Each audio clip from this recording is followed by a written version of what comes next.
Chapter 239. Her long hair had been specially taken care of and stretched out at the back of her neck, revealing a beautiful phoenix tail.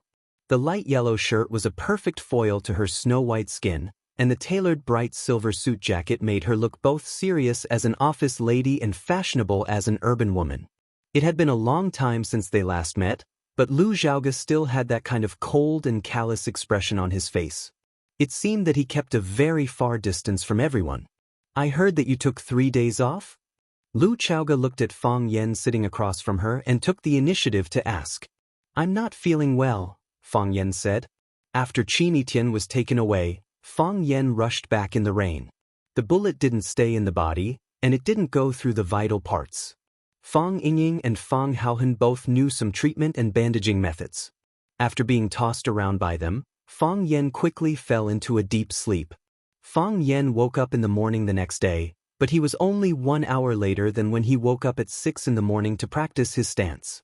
The wound wasn't inflamed, his body didn't have a fever, and Fang Yan felt very hungry. It seemed that he was recovering well. Fang Yan took 3 days off and went to class on the 4th day. He sat there doing nothing but dialing Qin Tian's phone number over and over again. He turned off his phone, turned off his phone, turned off his phone, almost driving him crazy.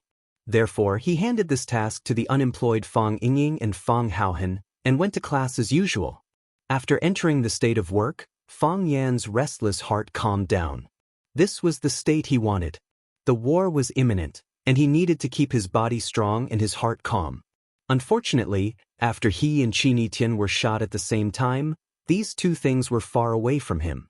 "I only took 3 days off, yet someone reported it to Lu Xiaoga. I have to say, it seems like everyone firmly believes that I and Lu Xiaoga are a couple." "You look haggard," Lu Xiaoga said. "Really?" Fang Yan wanted to look at himself in the mirror, but he gave up on the idea. What did it matter to him to be haggard or not? "From the first time I saw you, you cut my flower arrangement in the office, until I left school, even when we were at our most difficult times, you never showed such decadence. Proud, motivated, and fearless. This is the Fang Yan I know." Lu Xiaoga looked at Fang Yan with bright eyes and asked, "What are you worried about?" Fang Yan smiled bitterly. "These women were all shrewd.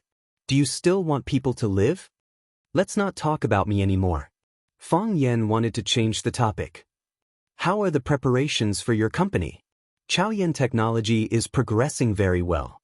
The office and research room have been renovated. Because the research on bioenergy is a secret project, we have put in enough effort in security. The next step is to recruit people. Our partners will send some elites over, but the middle-level and low-level personnel still have to be recruited one by one from the talent market. In 2 days, we can open for business. Do you want to go and take a look?" "I'm not going," Fang Yan rejected. "I believe in your ability. The company's matters are finished," Lu Xiaoga said. "Now can you tell me what you are worried about?" Lu Xiaoga frowned slightly and said, "If you are not happy at school, you can leave or go to Chaoyan Technology. Although those companies are still safe for the time being, the temptation of the magic cube is too great. I believe they won't give up. They also need you there." Seeing that Fang Yan didn't respond, Lu Xiaoga explained, "I didn't come here to ask you to go to Chaoyan for help. I know what your choice is. I just wanted to tell you. If you don't like it, you don't have to do it. Even if you lock yourself in this yard every day to practice, I think it's a very good choice." Fang Yan looked at Lu Xiaoga thoughtfully and said, "Why do you care about me so much?" "Because..." Lu Xiaoga picked up the tea that Fang Yingying brought on the table, avoided Fang Yan's eyes, and said, "Auntie said that in this world, you are the only person who really cares about us. I think so too." "Your auntie is a very great woman," Fang Yan said. "Under such a harsh environment, she used her entire life to make a bet. In the end, she won the bet. That's because of you. If it weren't for you, the biggest variable, I would have died long ago, and auntie would have lost the bet." Fang Yan shook his head. It was really not easy for this woman to survive such a serious injury. After 2 lessons, he wanted to drink a sip of water, but Fang Yingying and Fang Haohan hid in the room and didn't come out, so he had to stand up and pour himself a cup of water. As soon as he got up, Lu Xiaoga had already taken the teacup and tea leaves to help him make a cup of tea. The teacup was Lu Chaoga's, and the tea leaves were also Lu Chaoga's. She was more familiar with this house than Fang Yan. "Thank you," Fang Yan said. He felt a little embarrassed. After all, Lu Chaoga was a guest from afar. "If it's not convenient to say, I won't force you," Lu Chaoga said. "Grandma called me and asked me to go to her house for dinner." Fang Yan had a headache and said, "You are so busy with work, how can Grandma bother you? You can refuse directly." "I accept," Lu Chaoga said. "To be honest, I was very happy to receive a call from Grandma." Grandma was very dissatisfied with Fang Yan. She ignored the big and small bags of gifts in his hands and directly lost her temper at him. She said, "I don't understand. Isn't it just being a class teacher? You are so busy that you don't even have time to go to Grandma's house for a meal. Fortunately, we live in the same yard. If you still live in Yanjing, I'm afraid I won't be able to see you for the rest of my life." "It's my fault, my fault." Fang Yan apologized again and again. There were some things that were not convenient for him to say, and the reasons that were convenient to say were difficult to convince Grandma. He simply bowed his head and apologized to appease Grandma's anger. Because except for your closest relatives, no one would care where you ate and how long you didn't come back for dinner. Lu Chaoga also spoke up for Fang Yan and explained, "It's my fault. My company has just been established, and I need Fang Yan's help with many things." Grandma said in a hurry, "It's not your fault, it's not your fault. It's only right that Fang Yan goes to help. If he doesn't, who will? I'm just afraid that he's so clumsy that he can't do anything right." Fang Yan felt as if his wound, which had yet to heal, had been ruthlessly poked again. She was his own grandma. Lu Chaoga couldn't help but laugh at her grandma's amusing remark. "Fang Yan is quite capable." "So what? Luckily he's only a class teacher. If he becomes the principal, I won't be able to see my grandson for years to come. Chaoga, you can't learn from him. Let Fang Yan do everything for you, and you need to take good care of yourself. Come to my place for dinner when you're free, and I'll make soup for you. Oh, I noticed that you liked fish last time, so I made some different kinds today. Here, try them. Fang Yan, go upstairs and tell your grandpa to come down for dinner." Fang Yan sighed softly in his heart as he watched his grandmother pull Lu Zhaoga's hand affectionately into the house for dinner. It seemed that his grandma, like all the other teachers at school, had misunderstood his relationship with Lu Chaoga. It was time to have a talk with him. Whoosh, whoosh, whoosh, whoosh. Xianxia Haowu used to make a whooshing sound when he attacked, but now it was a whooshing sound. His father had told him that he could start learning sword techniques when his attacks were silent. The true North Star one-blade flow sword technique had been improved upon and developed by his father. What Xianxia Haowu needed to do was to perfect his father's improved sword techniques, find his own unique sword techniques, and develop them again.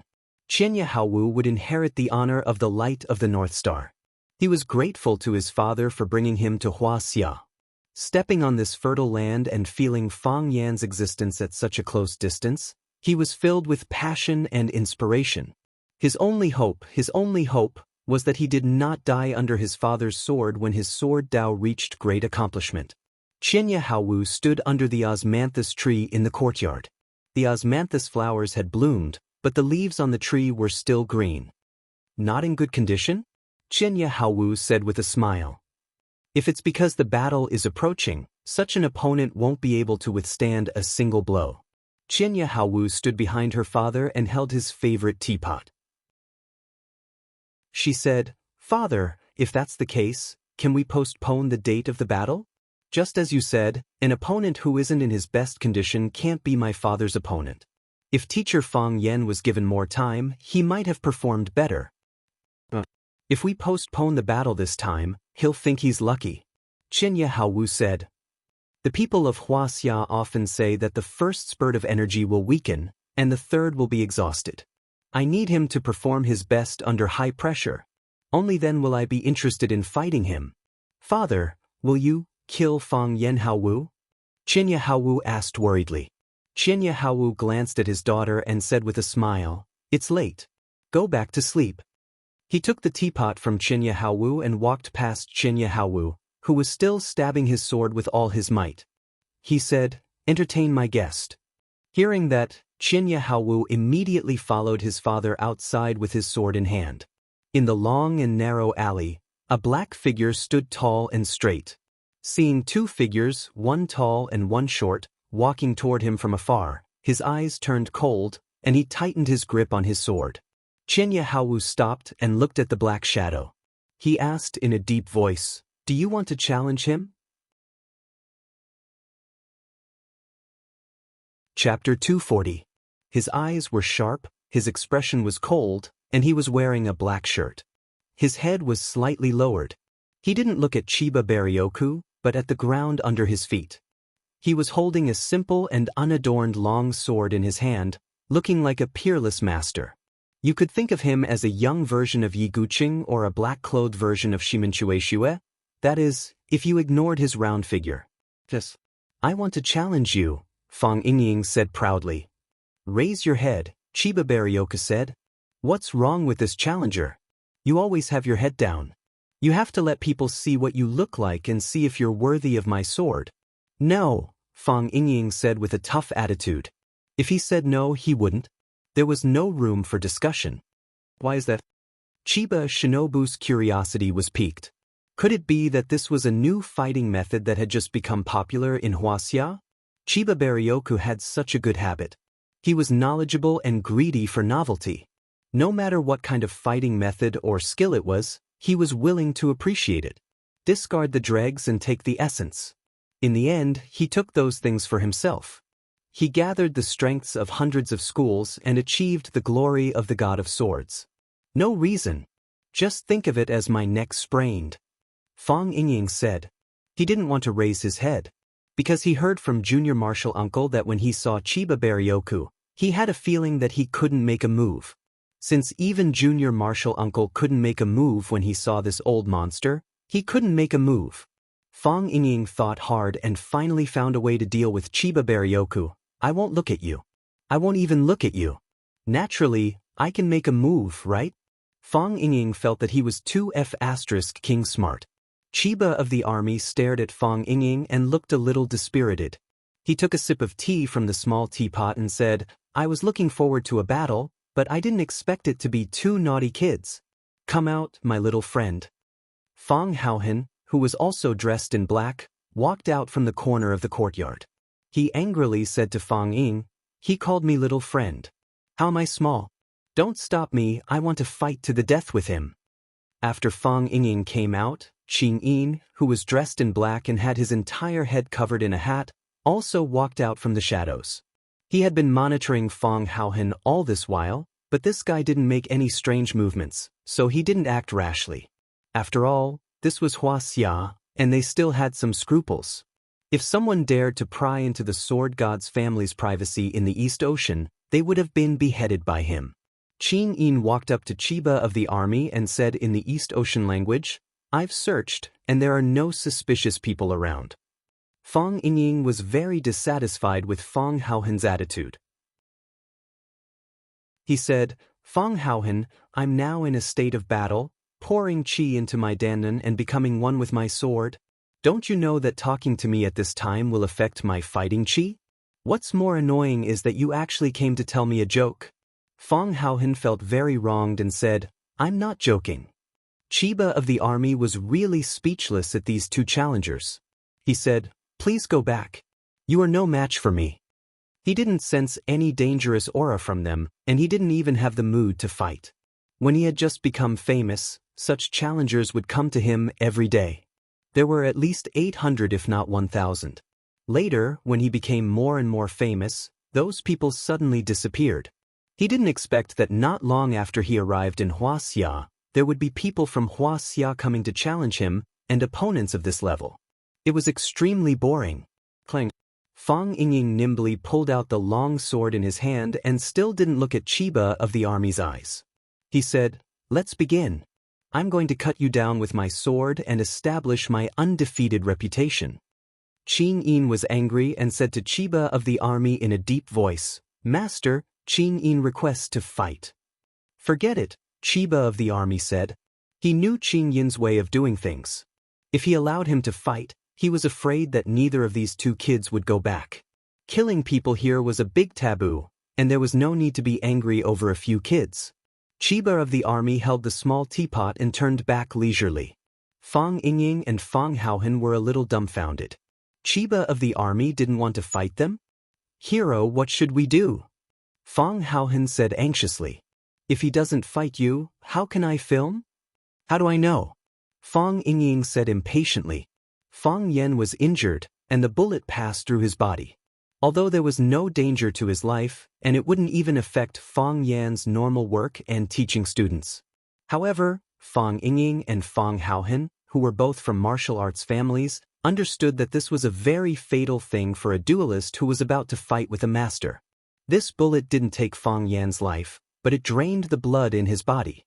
Without vigor, how could a man be strong?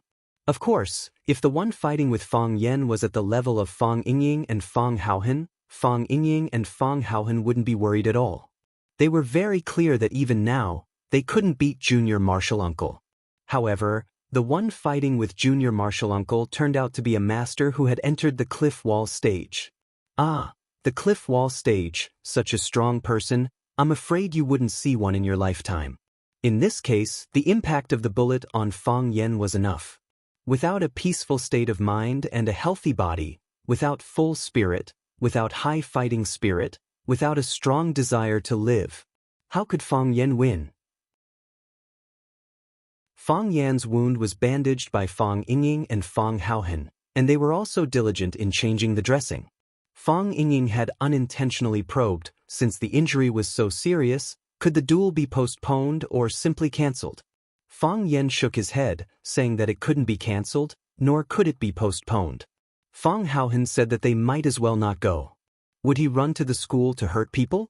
Fang Yan shook his head and said, the news of my duel with the Chiba army has been spread out by people with intentions. After the Chiba army came to Wuxia, the first person they challenged was me. Now it's not just a duel between me and the Chiba army, but a duel between the Wuxia martial artists and the Japanese martial artists. I can lose, I can die. However, I have to go. Fang Yingying and Fang Haohen were really anxious. Fang Yan said that he could lose, he could die. Fang Yingying and Fang Haohen didn't want Fang Yan to die. The two of them thought about it and decided to find the Chiba army for a duel first. Fang Yingying acted as a meat shield and took the initiative to challenge the Chiba army, while Fang Haohen secretly filmed with a digital camera. Whether the Chiba army injured Fang Yingying or killed Fang Yingying, he couldn't show up and call the police with the digital camera. At that time, the police would arrest or deport the Chiba army, and Junior Martial Uncle wouldn't have to participate in the duel anymore, right? For Fang Yan, they were not afraid of losing, nor were they afraid of death. Their plan was exquisite, but the Chiba army was not willing to make a move at all. Fang Yingxiong bellowed as he charged towards the Thousand Leaves military department with his long sword. He was very fast and he used the Fang Plum Blossom steps with all his strength. Bang! Fang Yingying's body flew back. The Chiba army didn't make a move, nor did Qing Yin and Chiba Haohen. Fang Yingying covered his stomach and coughed violently. Fang Haohen cried out in surprise. Miss Yi Ro, who was wearing a black leather coat and had short hair, stood in front of Fang Yingying and Fang Haohen. Seeing the sword in Fang Yingying's hand and the digital camera in Fang Haohen's hand, she was even more angry. She slapped Fang Yingying's head and asked in a sweet and arrogant voice, "Did you come up with this stupid idea again?" Fang Yingying didn't dare to dodge. He hurriedly explained, "It's not me, it's really not me." Slap. Yi Ro slapped his head again and said, "How dare you lie again?" Monsieur, slap. Yi Ro slapped him on the head again. "Stop it, stop it." Fang Yingying howled with his hands covering his head. "I confess it's me. It's what I want. Miss Yi, stop it. I was going to confess just now." "I know." Yi Ro looked like she understood. "I'm used to it. I think it's more rhythmic to slap you 3 times. Fang Yingying opened his eyes and mouth wide. He looked at Yi Ro and couldn't say a word for a long time. Is it necessary to beat someone rhythmically? Seeing Yi Ro staring at the digital camera in his hand, Fang Haohen's face became even paler. He hurriedly hid the digital camera behind his back, but soon realized that it was an insult to Miss Ye's IQ. He quickly took it out and said with a smile, "Miss Yi, it's all Fang Yingying's stupid idea?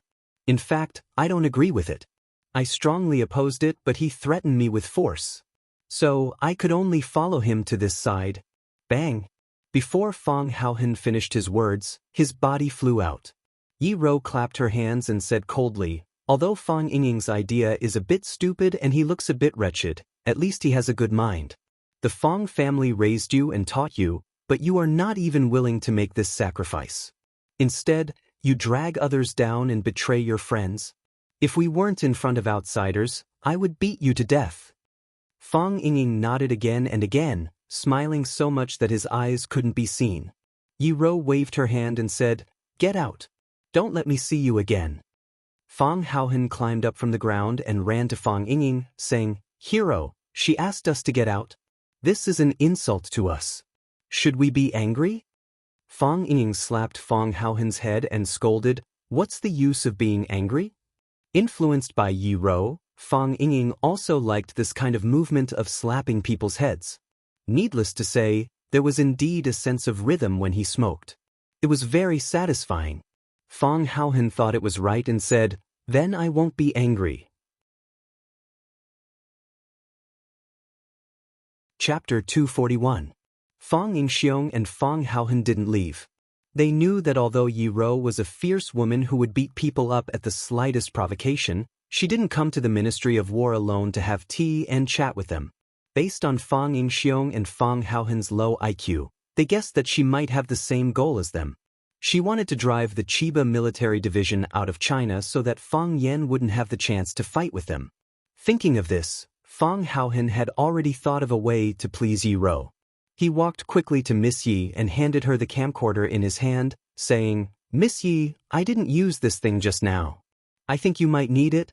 Here you are." Slap. Fang Haohen was slapped on the head again.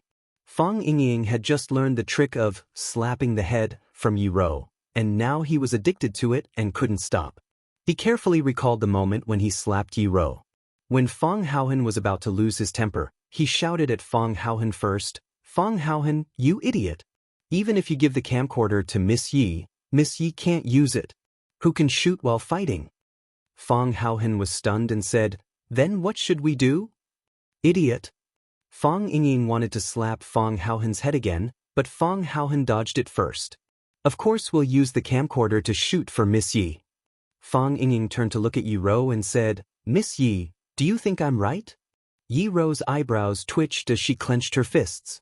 Suppressing the urge to beat these two idiots to death on the spot, he said with a fierce expression, "You two idiots, can't you use your brain to think instead of your knees? Don't do such shameful things in the future, okay? Do you think you can kick him out of Wuxia just because you took a DV camera? He doesn't even need to do anything. His disciple will deal with the two of you. Even if you succeed and use this method to expel Wuxia back to Japan, our Wuxia martial artists will still become the laughingstock of the world, and you will also become the shame of Wuxia martial artists. In the future, don't learn from that wretched bastard junior martial uncle. Isn't it good to speak and do things with dignity? Put away your camcorders and scram as far as you can. Don't let me see you again. Every time I see you, I want to beat you up dozens of times." Thump, thump. Fang Yingying and Fang Haohen ran far away and peeped at them from the corner of the yard. "You scared me to death," Fang Haohen said with his hand on his chest. He had the look of a frightened young man. "We didn't tell anyone. Why did the whole world laugh at us?" Fang Yingying couldn't figure it out. Of course, things like secretly taking photos had to be done in secret. Yi Rou looked at Chiba of the army and said in a calm voice, "I'm sorry for the mischief of my family. They don't have the right to make you draw your sword, but I want to have a try. I want to challenge you." Qing Yin was so angry that he rushed to where Yi Rou was standing. "Come back," Chiba of the army shouted. Qing Yin retreated again, as if he had never left. He moved as fast as the wind and as fast as lightning. Chiba of the army looked at Fang Yingying and Fang Haohen not far away and then at Yi Rou. He said with a smile, "Did Fang Yan send you?" "No one sent us," Yi Rou said. "Fang Yan doesn't know we're here." "That's true. It's hard for a person with bad intentions to achieve such a high level at such a young age. Chiba of the army said. I know you. My daughter is studying in Rosefinch. When she came back, she said that a beautiful woman beat up Fang Yen in front of many students. That woman is you, right? It's me, Yi Rou said. Chiba of the army shook his head slightly and said, You want to hurt my body and heart of the sword so that Fang Yen can have an advantage in the battle with me? Yi Rou was a little unhappy. Does this old guy want to fight? If he wants to fight, then fight. Why is he talking so much nonsense? I'm here because you're a brilliant opponent, Yi Rou said. We, the warriors of Wuxia, are not afraid of challenges and are willing to take the initiative to challenge stronger enemies. You want Fang Yen to practice swordsmanship for you, and I also want to defeat you to forge an undefeatable heart of the sword.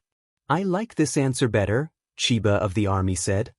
Adversity produces talents, and desperation produces masters. If you're all here for Fang Yen, you don't have to.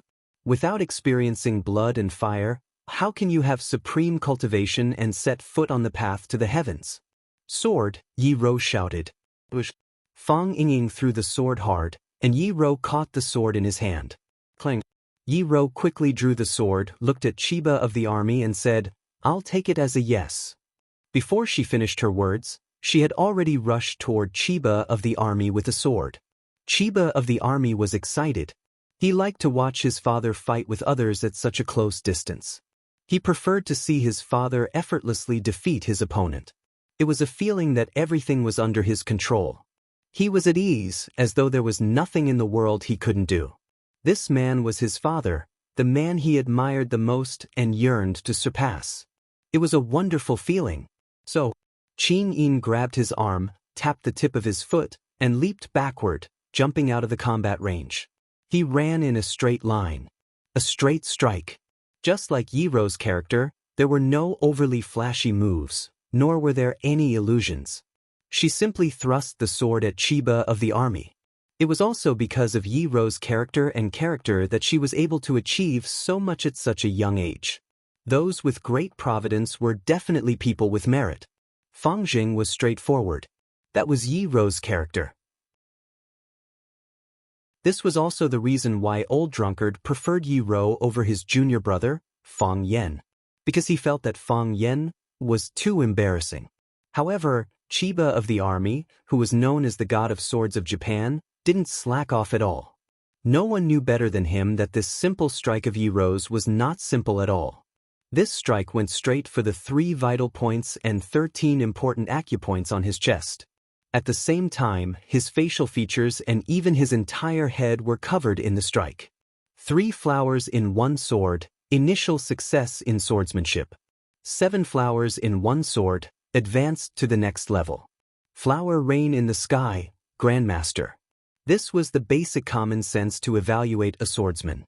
According to this standard, Yi Rou's strike didn't even have a flower, and her level couldn't even be called initial success in swordsmanship. However, if one's swordsmanship reached the realm of return to simplicity, there wouldn't even be a flower. No flower meant that the world was full of sword flowers. No illusion meant that any illusion could be created. Just as Yi Rou's long sword reached Chiba of the army's chest, Chiba of the army moved like lightning. A long white robe with wide sleeves. A white, almost transparent hand stretched out from the sleeve. It was so relaxed that it looked like a fairy brewing tea or a Buddha picking flowers. Clang. Chiba of the army caught the tip of the long sword with 2 fingers. Whoosh! Yi Rou's sprinting speed finally stopped. No sound could be heard, but the fierce chi rolled up the dead leaves and dust on the ground. They flew all over the sky like butterflies playing in the wind. Yi Rou shook her wrist, and the long sword broke into 2 pieces. One piece was caught between Chiba of the army's fingers, and the other was still in her hand. Yi Rou raised her sword and stabbed again. Clang. Chiba of the army stretched out his fingers again and caught the blade of Yi Rou's sword again. Yi Rou shook her wrist again, and the long sword broke into 2 pieces again. When Yi Rou stabbed for the 3rd time, Chiba of the army still caught the sword with his fingers. Crack, crack, crack. The long sword in Yi Ro's hand suddenly broke into countless pieces, and the countless pieces stabbed toward Chiba of the army like countless knives. The heavenly net was densely packed, enveloping the vital points of Qianye Bing's body. As long as any of the pieces pierced him, Chiba of the army would pay a heavy price, if not dead. Fang Yingying and Fang Haohen were both shocked by this scene. Fang Yingying cried out in surprise, "Did you see that? Heavenly Maids scatter flowers. The legendary Heavenly Maids scatter flowers. Fang Haohen, how long has it been since you saw the real Heavenly Maids scatter flowers?"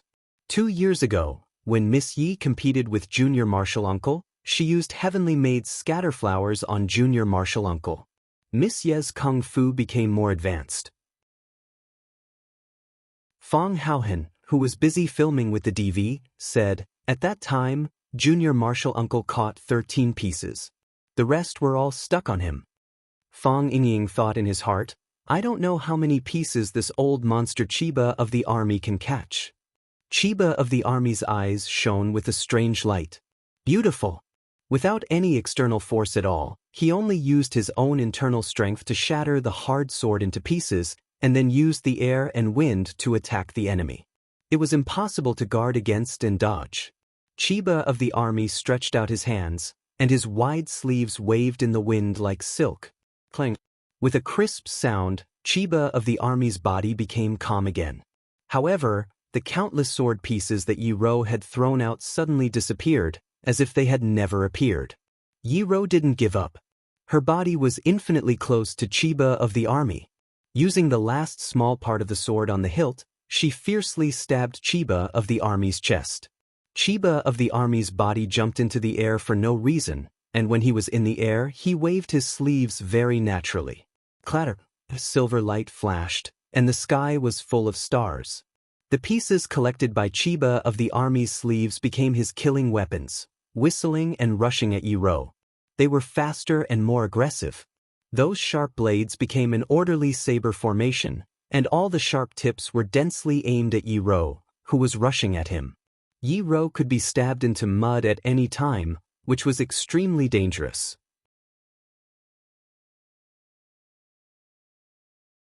Chapter 242. Fang Yingying was about to rush to the scene of the fight, but Fang Haohen grabbed him. Fang Yingxiong's face and neck turned red as he roared, "Hero Fang, let go of me right now." This woman was Yi Ro, the eldest daughter of the Yi family. She was a close friend of their master, and Junior Martial Uncle's nemesis and nemesis. If it weren't for her, who would correct their moves and call them fools? If it weren't for her, who could beat Junior Martial Uncle to death year after year and make such rapid progress in martial arts, from the shame of the Fang family to the shame of the Fang family? Nothing could happen to her. Nothing could happen to her. If something happened to Yi Ro, they couldn't explain to their master, Junior Martial Uncle, or the elders of the Yi and Fang families. They were men, and they had to stand in front of this woman. This was the responsibility that Guanyin Bodhisattva Gautama Buddha gave him. "You can't save her." Fang Haohen grabbed Fang Yingying's arm and wouldn't let go. "Of course I know I can't save her." Fang Yingying yelled. "I'm strong enough to block the sword." While Fang Yingxiong and Fang Haohen were still being lovey-dovey with each other, Yi Ro had already prepared the counterattack that she should have. Yi Ro jumped high into the air with the tip of her foot. She was like a black bird sprinting high into the sky, like a rocket without a booster. She jumped very, very high, so high that ordinary people would be afraid of her. Qing Yin was a ninja, and he had always been proud of his speed and qinggong. He had dominated the 37 islands in the East Ocean, and he thought he could make a name for himself in Wuxia. However, this young girl just lightly tiptoed, like a beautiful firework leaping into the sky. Did she think about other people's feelings? "Qing Yin, can you do it?" Chiba Haomu raised his head and asked expectantly. His eyes were filled with excitement and desire. The world was vast, and martial arts were magical. There were all kinds of strange martial arts and masters. He really hoped that he could become one of them. He also hoped that he could be like his father and fight to the death with the most powerful opponents in the world. This was how a martial artist should be. "I can," Qing Yin said. If he tried his best, he could do as well as Yi Ro. If he had the help of some tools, he could do better than Yi Rou. However, very quickly, his eyes blazed with divine light and his pupils became abnormally bright. With an excited expression, he said, "I can't do it." He even pulled down the hat that had been covering his head. It was a thin and shriveled middle-aged man, his face covered in scars. This is what he left behind in order to become a qualified jonin and pass the beauty array. No one's success was by chance, regardless of whether that person was a Wuxia or an East Asian. As a martial artist, they already had the spirit to sacrifice themselves for the martial Dao. In his eyes, the current Yi Rou could be called a miracle. When Yi Rou's body leaped to the highest point, she completely dodged the sweeping sword forest. Yi Rou's feet swayed as if she was walking in the air. She jumped above Chiba Hashirama, who was in midair, and stepped on the top of Chiba Hashirama's head. It was only an inch, but the energy brought up by it reached a radius of several meters. A strong whirlpool of air formed around her, enveloping herself and Chiba Hashirama, and then she stepped on him from top to bottom. Chiba Hashirama didn't dodge. He held his right index finger and middle finger together like a sword. The sword was full of murderous intent, and it stabbed at Yi Rou's foot. Whoosh! The sword energy pierced through the sole of Yi Rou's black leather boots and pierced the flesh of her foot. Like a huge balloon being pierced by a needle, the airflow suddenly disappeared. Yi Rou felt the danger. She borrowed the force of her body in the air again, rolled twice in a row, and fell far away to the ground. It was precisely because of her dodge that she avoided Chiba Hashirama's next killing move. Clap, clap, clap. Yi Rou fell to the ground and took 3 steps back in succession. Whoosh, whoosh, whoosh. It wasn't until then that the blade fragments pierced into the walls and tree trunks after a short flight, not even leaving a trace. Yi Rou frowned slightly and looked at Chiba Hashirama more fiercely. This old monster had entered the state of being one with his sword. He was the sword, and the sword was him. There was no part of his body that wasn't a sword, and there was no part of his body that wasn't a sword. He killed people with sword energy, and he killed people invisibly. Chiba Hashirama's body landed gently, neither too fast nor too slow, and his movements were as smooth as flowing water. In this round, Chiba Hashirama won a small victory. "You want to kill people," Yi Rou said. "Death and injury are inevitable in a competition," Chiba Hashirama said with a smile. "Either you step on my dead body to achieve supreme glory, or you become a dead soul under my sword. Who cares?" "I don't understand. There are so many masters in Wuxia, and there are so many eccentric hermits. Why do you have to fight with Fang Yan? With your cultivation at the absolute wall stage, his chances of winning are slim. Is it really because he is an opponent worthy of your sword?" "Because he is an opponent worthy of my sword," Chiba Hashirama said calmly. His attitude was very firm. "There are many people worthy of your sword. Tao addict Song Zaniang, martial addict Ho Zhendong, nation master Li Zonghao, and hermit weed of Weed Temple in the south. Which one of them is not a first-class master in the world? Aren't they worthy of your sword? Chiba Hashirama, you bully the weak with your power." Yi Rou pointed to Chiba Hashirama, who was not far away, and asked, "Is that your son?" "Yes." "He is Chiba Hashirama," Chiba Hashirama said calmly. "If I challenge him and set up a fight to the death, what will you do?" Yi Rou sneered. "What's the difference between your behavior and what I'm going to do? If he admits defeat, the death will naturally be solved. If he accepts your challenge, then he must go all out." Chiba Hashirama looked at Yi Rou and said, "Miss Yi, I understand what you mean. You think I'm looking for Fang Yan to avenge my son and vent my hatred for my disciple, right? If he is willing to admit defeat, this competition will be cancelled immediately." Yi Rou was silent. She knew that Fang Yan would not admit defeat. He could admit defeat to her, or even lie on the ground and pretend to be dead. He could admit defeat to the old drunkard. In order to force the old drunkard to teach him drunken crane riding the wind, he cried, made a scene, and asked him to be his master. After his plan to hang himself in front of the old drunkard failed, he threatened to secretly pee in the old drunkard's wine jar. But when did he admit defeat to others? When the Bailey family challenged him, even if he was beaten badly, didn't he grit his teeth and persist? The Tang family and the Fong family had been enemies for generations. The two families often fought each other. He was surrounded and beaten into a dumpling. He was beaten unconscious, but he didn't admit defeat. Wasn't admitting defeat to the Japanese Chiba Shinobi Division even more difficult for him to accept than killing him? Miss, fighting with the heavens is endless joy. Fighting with the earth is endless joy. Fighting with others is endless joy. This is what you Wuxia people say. Have you forgotten it? Chiba Hashirama comforted her with a smile. It's rare to see a Dao querying expert. Please forgive me for my eagerness to hunt. So, miss, please do your best in the next battle. Yi Rose stopped talking and took out a dragon head dagger from her waist. Of course, this wasn't a real dagger.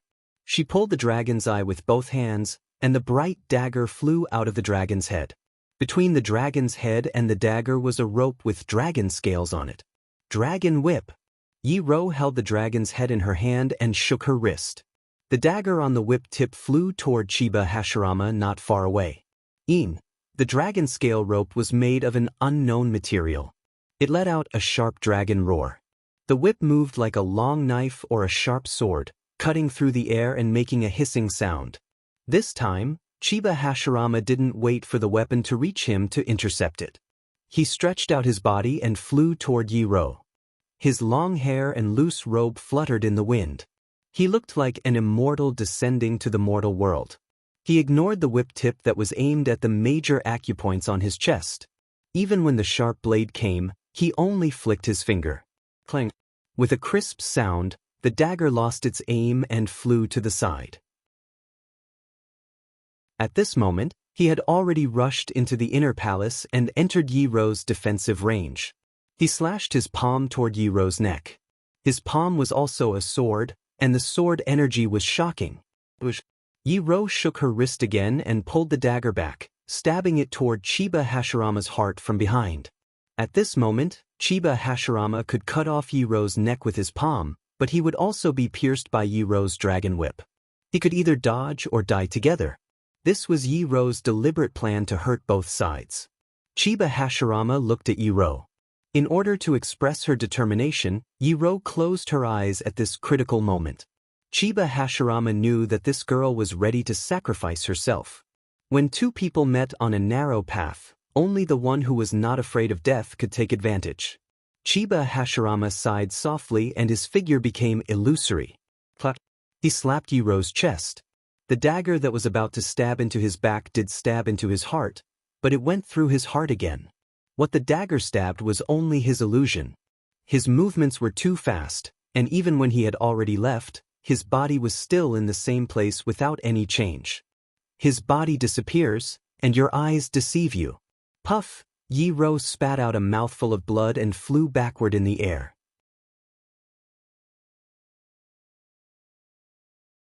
Chapter 243. It was too fast and too urgent. Fang Yingying realized that the situation was not good and rushed over to pick her up.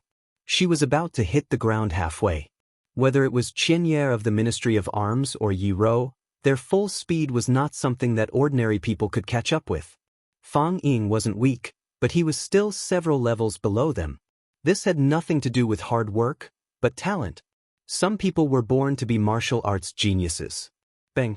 A black figure rushed over from behind Fang Yingying, stepped on his shoulder, and leaped over his head.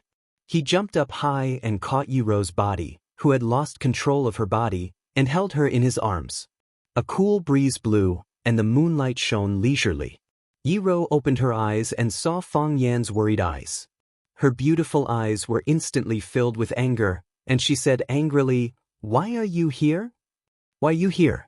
Fang Yan asked with a smile. "I'm here to challenge the Thousand Leaves Military Department," Yi Wen said. "I also want to challenge the Thousand Leaves Military Department." "He's the one I want to challenge. This is my battle. What are you doing here?" Yi Rou was furious. This feeling was too embarrassing. It was just like when he was a child and suddenly wanted to steal his cousin's makeup box to put on makeup for himself. In the end, he found a pair of eyes peeking at him from the window halfway through. She flew into a rage, and her eyes disappeared with a grin. From then on, she had the nickname Monkey King. She swore that she would beat up Fang Yan every time she saw him. "Miss, are you being reasonable?" "All right, I know you've always been unreasonable. But first come, first served, right?" Fang Yan explained patiently, "He is my opponent. Even if you want to challenge him, you'll have to be behind me. Who set the rules for queuing? I want to challenge him now, I'm willing. If you're not convinced, hit me." This woman was always like this, making it impossible for people to talk to her nicely. All they wanted was a good fight. Before Fang Ying could have the time to think, how could Fang Haohen run faster than me, he heard Fang Haohen shouting, "Junior Martial Uncle," from behind. It turned out that youngest Martial Uncle was here. Fang Yingxiong finally stopped his running fat body with great difficulty and sprinting forward. If Junior Martial Uncle came, then there was nothing for him to do. Otherwise, if Junior Martial Uncle misunderstood that he wanted to steal his woman, then it would be big trouble. After all, who would be willing to have a handsome rival by the side of the woman they like? Bang!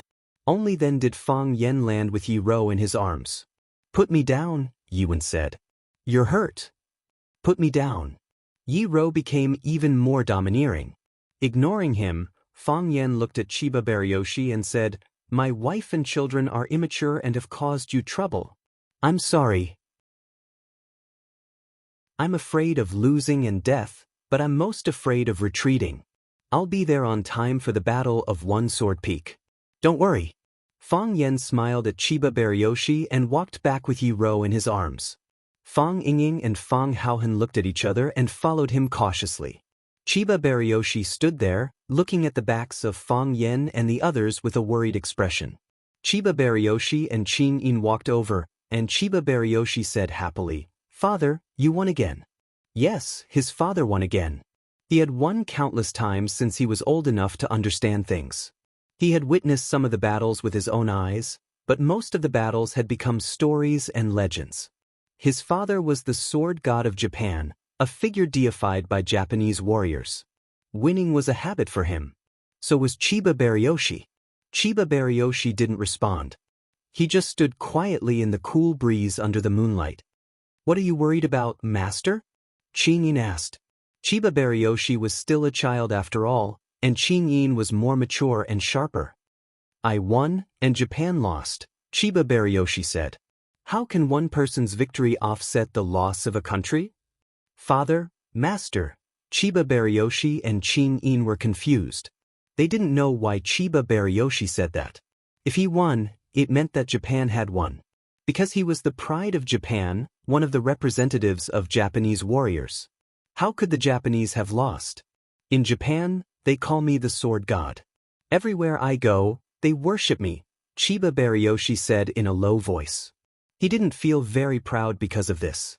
Chiba Baryoshi smiled and said, "Father, that's the supreme honor you earned with your own strength. You deserve it. Father has always been my goal, and also the goal of thousands of Japanese warriors." Chiba Baryoshi shook his head and said, "That's what I'm worried about. When they see me, they all keep quiet and worship me like a god. But that's not what I want. I want them to have the courage to draw their swords against me. In Japan, no one has the courage to draw their swords against me. In Wuxia, I've already met two. Even the two men who don't dare to look me in the eye have the determination to die," Chiba Baryoshi said. Japan lost. Chiba Baryoshi looked at his father with more love, and Qin Yin looked at his master with more respect. Chiba Baryoshi served the country and the people. The hatred of the country and the hatred of the family was the future of a martial artist. Even the man who was the Japanese sword god could not abandon all human emotions. He would love because he loved and hate because he hated. Now, he was worried about the young man's desire to die and the martial arts heritage of Japan. Chiba Baryoshi turned around and said, "The brave are fearless. Let's work hard together." Only then did Chiba Baryoshi and Qin Yin notice that there was a small hole in the back of Chiba Baryoshi's clothes. With their sharp eyes, Qin Yin and Chiba Baryoshi could see the dazzling red line. The two of them sucked in a cold breath at the same time. "Father, Are you hurt? Chiba Baryoshi cried in surprise. As far as he could remember, he had never seen his father get hurt. Never had. The sword god is still a human. How can a human not be hurt? Chiba Baryoshi's calm voice came. Rosefinch High School. In the courtyard of the villa. Take off your clothes, Fang Yan said. No, Yi-Ro said. Take off your clothes. Yi-Ro, have you noticed? When we talk, we have to say the same thing several times. Fang Yan looked at the unreasonable Yi-Ro helplessly and said, I noticed. Fang Haohan raised his hand happily, feeling proud of his smart brain and wise eyes. Fang Ying slapped his head and scolded, You idiot, it has nothing to do with you. They are flirting, why are you getting involved? From now on, shut your stupid mouth. Yi-Ro stared at Fang Yan with sharp eyes and said, Fang Yan, don't think you can take advantage of me because I'm hurt. You may not be my match in a fight. Who wants to fight with you? Fang Yan said angrily. You're hurt. You're bleeding. You were slapped by that old psycho from Chiba Baryoshi? I have to see where you're hurt so I can apply medicine for you. What does it have to do with you? Yi-Ro said with disdain. She pushed Fang Yan away and said, Don't put your face too close to me. I'm afraid it will affect my appetite and aggravate my injury. Then she turned around and was about to leave. Yi-Ro, stop the F***. Fang Yan shouted. He felt that his little universe was about to explode. What kind of woman is she? Is this kind of woman still a woman? Can you be affectionate just for once? Can you be humble for once? Can you be infinitely shy for once? Isn't it said that injured women are the most vulnerable? That old psycho from Chiba Baryoshi clearly slapped her, but why is she still so strong? Yi-Ro suddenly turned around and shouted, Fang Yan, what did you just say? Fang Yan's heroic appearance suddenly disappeared, and he said timidly, I said please wait. Even if you want to leave, you have to take the medicine I gave you. He winked at Fang Yingying. Fang Yingying ran into the room and took out a bottle of powder from Junior Marshal Uncle's private collection. After thinking for a while, he took out 2 more bottles, then 3. I'll tell my mom what you just said, Yi-Ro said. Fang Yan felt that this woman was too vengeful. Fang Yan gave the powder to Yi-Ro and said, Apply half of it externally, and take the other half with water. You will be fine as long as all the clotted blood is drained out. Yi-Ro hesitated for a while, grabbed the bottle, and turned around and walked into the darkness. Fang Yan walked her to the door of the small courtyard and sighed as he looked at Yi-Ro's back. The two of them always used this strange way to get along. If they didn't quarrel or beat each other, they didn't know what to do. Fang Yingying and Fang Haohan came over, and Fang Yingying said, Miss Yi saved us. If she hadn't gone in time, Fang Haohan and I wouldn't have been able to come back. She is a good person. Miss Yi didn't want to stay, because she was worried that she wouldn't have a place to sleep at night. Fang Haohan added. Fang Yan just remembered something, and turned around to look at Fang Yingying and Fang Haohan with a sneer. Fang Yingying and Fang Haohan were scared, and their legs were trembling. Fang Yingying said hurriedly, Junior Marshal Uncle, I think I was hurt by the sword energy today. I'll go back and apply some medicine, I'm sleepy too. Fang Haohan was also quite smart, and he turned around to escape. Fang Yan quickly blocked in front of them, and both of his hands were flying, slapping Fang Yingying and Fang Haohan's heads nonstop, and scolded, You two idiots, leave the fighting to the women. Why did you run over there? You two uneducated guys, do you know how to write the word death?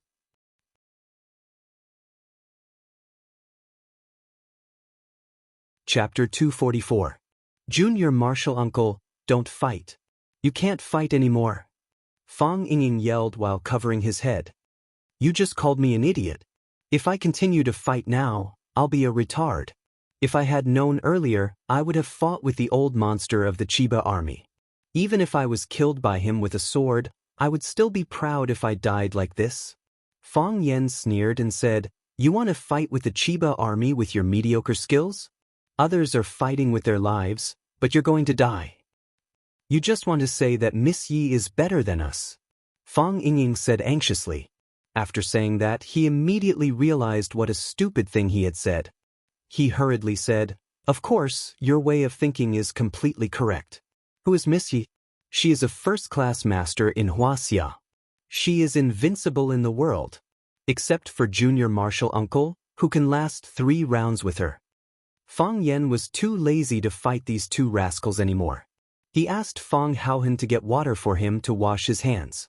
These 2 guys hadn't washed their hair for a long time. Their hair was greasy, and Fang Yan's palms were covered with that sticky substance. What? Do you think being killed by the Chiba army is something to be proud of? Fang Yan looked at Fang Yingying and asked. I didn't mean that, Fang Yingying explained with a smile. In my beautiful imagination, of course, it would be more glorious if I killed the Chiba army. But we can't do it. Last time, Junior Martial Uncle said that he couldn't make a move when he saw him. I even laughed at Junior Martial Uncle in my heart for exaggerating and saying that the old guy was too powerful. Fang Yan couldn't help but slap Fang Yingying's head again and scolded, What right do you have to laugh at me in your heart? Can you judge more accurately than me with your greasy eyelids that can't see 3 meters away? Fang Yingying nodded again and again. He said the wrong thing again. This slap was worth it. Junior Martial Uncle is right. I had a little doubt before, but after I practiced it myself, I found that the old guy was just standing there casually. I didn't know where to attack him. Is this the master of the wall stage? Isn't he too powerful? Of course, young Martial Uncle's foresight is even sharper. Even though it was the first time he met him, he already knew everything about him. Fang Yan shook his head and said with a wry smile, If I was really that powerful, would you and Fang Haohen risk your life to fight him? Fang Yingxiong opened his mouth and said, We asked him to risk our lives because Fang Haohen and I felt that how could we use a butcher's knife to kill a chicken? It's a waste of resources. Fang Haohen and I will get rid of him first, so that after Junior Martial Uncle defeats him, others will say that you are bullying the weak. It's not worth it. Fang Yan washed his hands in the basin that Fang Haohen brought over. He looked at Fang Yingying and Fang Haohen seriously and said, I know that you are worried that I can't beat the Qinya army. You are worried that I will be injured or even die. So you 2 idiots went by yourselves. With your mediocre skills, wouldn't it be a dead end if you went? You haven't reached that level yet, so there is no way to know how powerful the Qinya army is. Even his disciple will be a rare opponent for you. You are afraid that I will be injured, afraid that I will die. Am I not afraid that you 2 will be injured? Am I not afraid that you 2 will die? This is my battle and my responsibility. Since he came to me, even if I die in battle, I will keep my promise. This has nothing to do with my personal honor or face. It is for the dignity of all the warriors in Wuxia. If I lose, there will be another person who will challenge me. If I die, there will be another person who will come out to avenge me. Fang Yan patted Fang Yingying on the shoulder and said, But I don't want the next person to be you, because I know that you will lose and die. You just need to live like this. Even if I am gone, you can still take care of my parents and the old drunkard for me. So, you are more valuable alive than dead. Don't do such stupid things in the future. Don't die so easily. Fang Yan turned and left, leaving Fang Yingying and Fang Haohen in a daze in the courtyard. Fang Haohen was emotional. His eyes were red and tears flowed out. He said in a choked voice, Fang Yingying, I want to kill those bastards. Why did they bully Junior Martial Uncle? Fang Yingying also cried. He looked even sadder than Fang Haohen. Fang Haohen looked at Fang Yingying and comforted him, Hero, don't worry. Junior Martial Uncle will be fine. His martial arts are so good that the old monster might not be able to defeat him. Fang Ying wiped his tears with his sleeves and said, Junior Martial Uncle used my clothes to wipe his hands. The water dripped onto my neck. It was still early winter in Huaqing, but winter in Yanjing was already extremely cold. Jiang Qin and Yuan Lin looked at the fewer leaves on the locust tree, and they felt better and better. After a while, it should be snowing in Beijing, right? Jiang Qin and Yuan Lin were both from the south. It was Jiang Qin's first time walking out of Huaqing.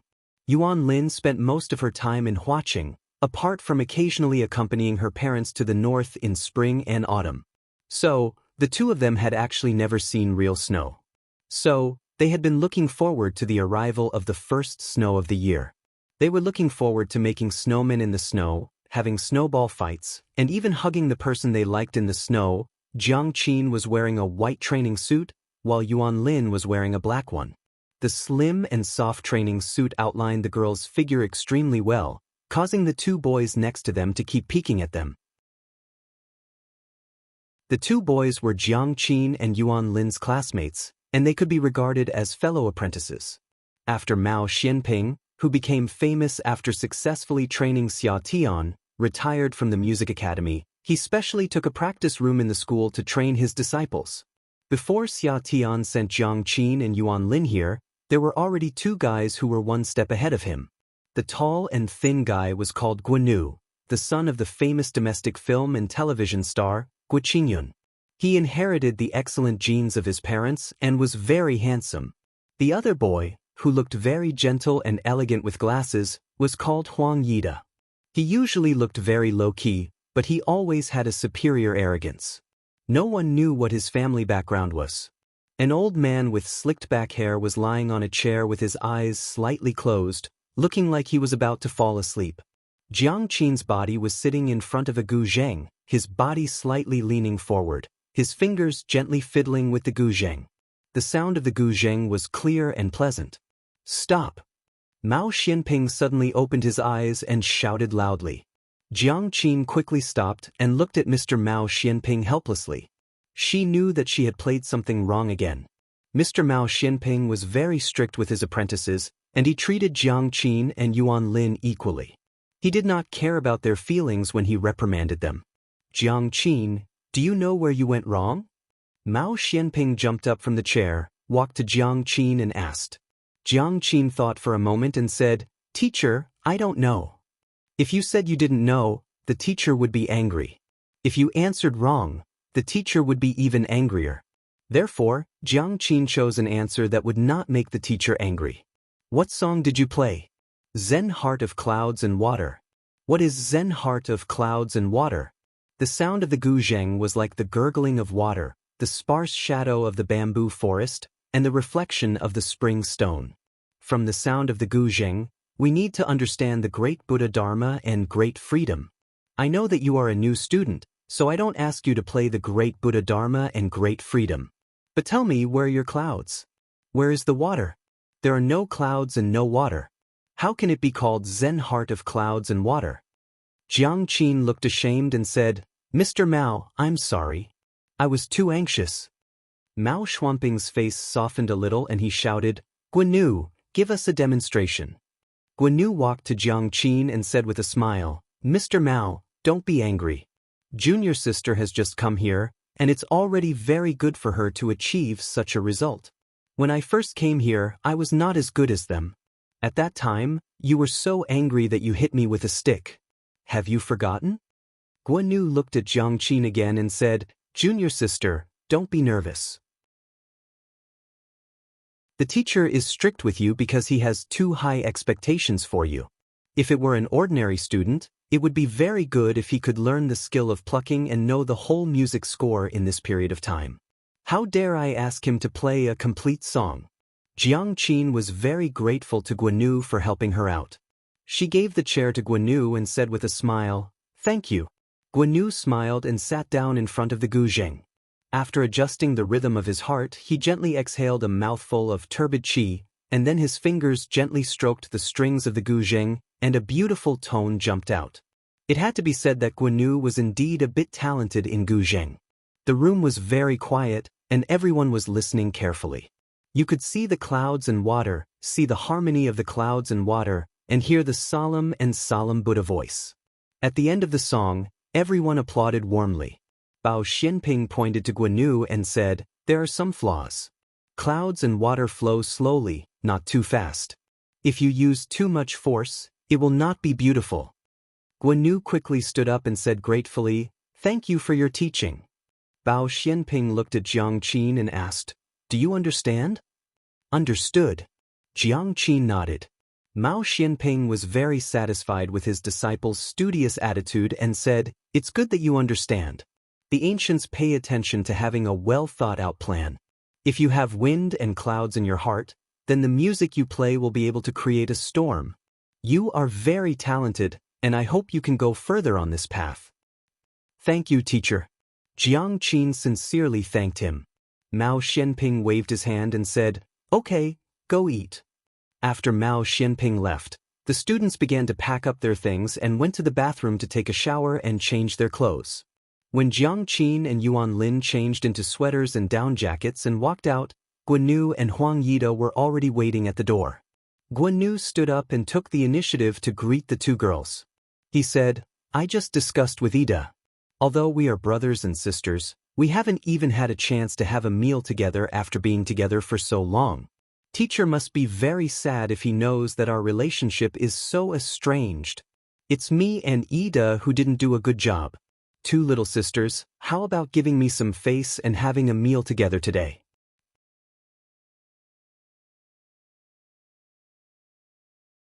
Chapter 245. When school reopened, it was normal for new classmates to gather together for a meal. When Jiang Qin and Yuan Lin had just entered middle school, Yuan Lin, the rich little girl, took 6 girls in her dormitory to eat at Pizza Hut. A meal that cost a few hundred yuan was really not a negligible amount of money for a middle school student. According to the relationship between the teacher and the teacher, the relationship between Jiang Qin, Yuan Lin, Huang Yida, and Guanyu was closer than that of their former classmates. Because the 4 of them were disciples of teacher Mao Xianping. They were not only classmates but also fellow apprentices. In the future, they should help and take care of each other when they entered society. One must know that in the current entertainment circle, the proportion of students who graduated from the 2 famous schools, Shangying and China Film, was extremely high. They hugged each other, and there were many small circles in the big circle. It was easy to become popular by helping each other and hyping each other. Guanyu was the senior apprentice brother, so he naturally had the responsibility and obligation to organize the meal. Moreover, he was very good at talking, and he even brought up teacher Mao Xianping. If Jiang Qin and Yuan Lin still refused at this time, it was really unreasonable and inexplicable. Jiang Qin and Yuan Lin looked at each other, and Jiang Qin said with a smile, "Okay, this should be done." "My treat. What do you want to eat, little sister?" Huang Yida put on a cool face, and his forthright manner when he spoke was very likable. "It doesn't matter what we eat," Jiang Qin said with a smile. "However, we have to invite teacher Mao. Just now, senior apprentice brother Gua said that this is our first gathering. If we don't invite teacher Mao to such a meaningful gathering, how sad will he be?" "Invite the teacher?" Guanyu and Huang Yida had a look of rejection. "Who would want to eat with the teacher?" "We like to eat with the teacher," Yuan Lin said happily. The eyes of the 2 girls became bright. The teacher they liked to eat with was called Fang Yan.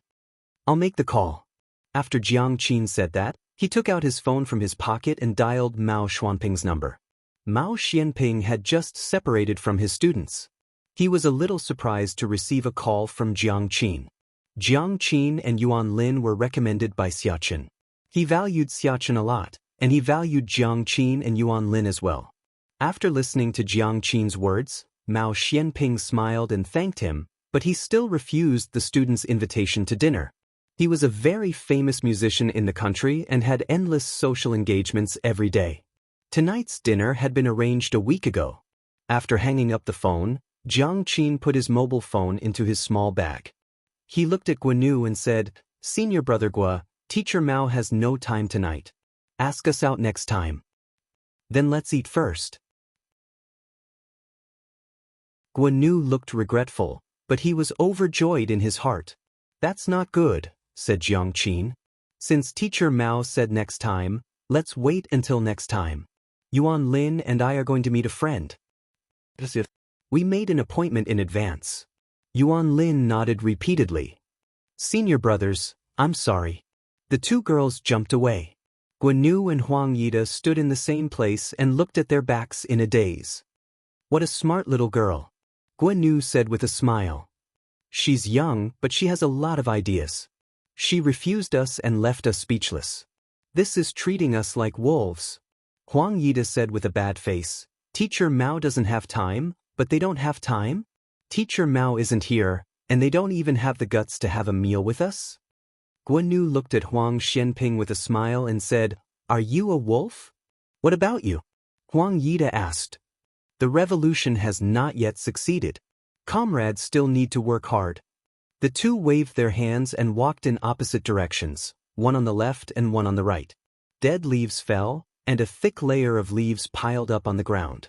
Not knowing whether the cleaners were too lazy or deliberately adding a touch of romance to the autumn, no one swept the leaves into the trash can. Therefore, the campus couples held hands and stepped on the leaves, making clicking sounds. Every step made people feel happy and joyful. The naughty girl ran on the leaves, and with a kick of her toes, countless leaves flew all over the sky. Jiang Qin also liked to kick the leaves. Every step she took, she stepped deeply, and then kicked the leaves in front of her toes out. It was as if she wanted to kick out the troubles in her heart. "You don't like them?" Yuan Lin took Jiang Qin's hand and walked quietly on her right side. What? Jiang Qin was thinking about her own thoughts and didn't hear her friend's words clearly. Yuan Lin was a little angry and raised her voice and said, "I asked you if you don't like Guanyu and Huang Yida." Jiang Qin thought about it and said, "It's not that I don't like them, but it's not that I like them. You probably don't like them? Otherwise, why did people say that you refused to have a meal with your classmates?" Yuan Lin, you didn't notice that when you were playing the zither, Huang Yida looked at you with a strange look? I noticed it too. When you were playing the zither, Guanyu looked at you with a strange look. It was as if he blinked his eyelashes and there would be tenderness and honey falling out. I thought I was the only one who had such a feeling. It turned out that you also had. Jiang Qin looked at Yuan Lin and said, "We are still young, don't think about love. Since we chose to learn classical instruments, since teacher Fang Yen and sister Xia Tian have such high expectations for us, then we must do our best and not let them down." Yuan Lin sneered and said, Teacher Fang Yen doesn't have any expectations for us. He said that if we can't hold on, we can pack up and come back at any time. It's not necessary to become a musician. But Sister Xia Tian has great expectations for us. She is still learning the zither, and she works harder than us. If the object of love is Fang Yen, you won't say that you are too young to fall in love, right? "You damn girl, I'll tear your mouth." Jiang Qin angrily rushed towards Yuan Lin. The two girls played in the leaves for a while, and then walked side by side again, panting. "It's strange," Jiang Qin said. "When I was at school, I always felt that those boys were too naive and not as mature as teacher Fang Yen. Now that I'm here, I feel that Guanyu and Huang Yida are really boring to put on airs all day." "I think so too." Yuan Lin nodded. "Why do I always find them unpleasant? I want to rush up and beat them up." Alas. The two girls sighed softly. "I don't know when I can see teacher Fang Wei again," Jiang Qin said. "It's the first time I've left home, and it's so far away. I really miss Mom's braised pork, Dad's dumplings, and Mr. Fang." Mr. Fang said that he is from Yanjing. "When the students are on holiday, he will come to see us," Yuan Lin comforted. Mr. Fang said that he should solve problems with his head in the future. "You did a good job just now," Yuan Lin said. "What does he use to solve problems?" "Fists." The two girls looked at each other and then laughed. Jiang Qin stopped talking, and Yuan Lin also became silent. Hand in hand, they walked towards the bustling streets. That way, they could show that they were not too lonely in this city. Number 3. Lu Jing, go and stop number 3. Number 28 is going to make a layup. Stop him. Huang Haoren, go. In order to cultivate students' moral, intellectual, and physical development, the school often held some competitions. The current one was the Rosefinch Senior High School Interschool Basketball Competition. This was the first round of the preliminary competition. According to the rules, the first, second, and third years would each send a team to compete for the title of the school champion. Fang Yen ran to the office to draw lots, but he drew the 9th class and the 11th class, which had the highest basketball level, together. The 11th class was a special enrollment class. What was a special enrollment class? It meant that the students had a special skill and could be admitted to Rosefinch Secondary with extra points. Some were good at drawing, some were talented in music, and some were good at calligraphy. Of course, most of them were good at sports, because during the recruitment test, if you say you can draw well, then you have to draw well. If you said you were talented in music, then you had to shout. If you said you were good at calligraphy, then you had to write a beautiful essay. However, if you said you were good at sports, as long as you were strong enough, then you had extra points. As a result, several big guys and 1.8-meter-tall men appeared in Class 11. When they walked together, it was a beautiful scene in the school. It was a tough game. Class 9 didn't have any good basketball players to begin with, and they couldn't miss school activities either. The team of 5 was barely made up by Fang Yan. The only substitute was only able to make up the team because of his height. He said he couldn't play basketball, but Fang Yan didn't believe him. Or rather, he didn't want to believe him. He tried it on the court, and when he got nervous, he ran away with the ball in his hands. Fang Yan had to believe it. It was only the third quarter, and the score was already more than 30 points. 58-12. The 9th class 21 points were almost all scored by Huang Haoren alone. He wasn't tall, and he was very short-sighted, but his three-point shot was very beautiful. Huang Haoren got the ball again, sprinted, and jumped. Fang Yan clenched his fists. He knew that as long as Huang Haoren had a chance to get the ball, he would be able to get the 3 points. Although Fang Yan knew that they were going to lose this game, he didn't want it to end here. He could teach anything, but he would teach his students to give up. Huang Haoren, come on. The cheerleaders finally got a little bit of spirit. They were also stunned by the 11th class. The gap was getting bigger and bigger, and their voices were getting smaller and smaller. Finally, there was no sound. If it weren't for Fang Yan's strict discipline, they wouldn't want to watch anymore. Huang Haoren raised his arm, and his wrist gently hooked, bang. A giant appeared in front of him and slapped the ball on Huang Haoren's face.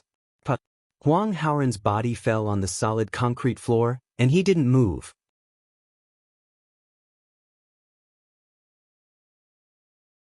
Chapter 246. While the others were shocked and at a loss, Fang Yan had already run toward Huang Haoren.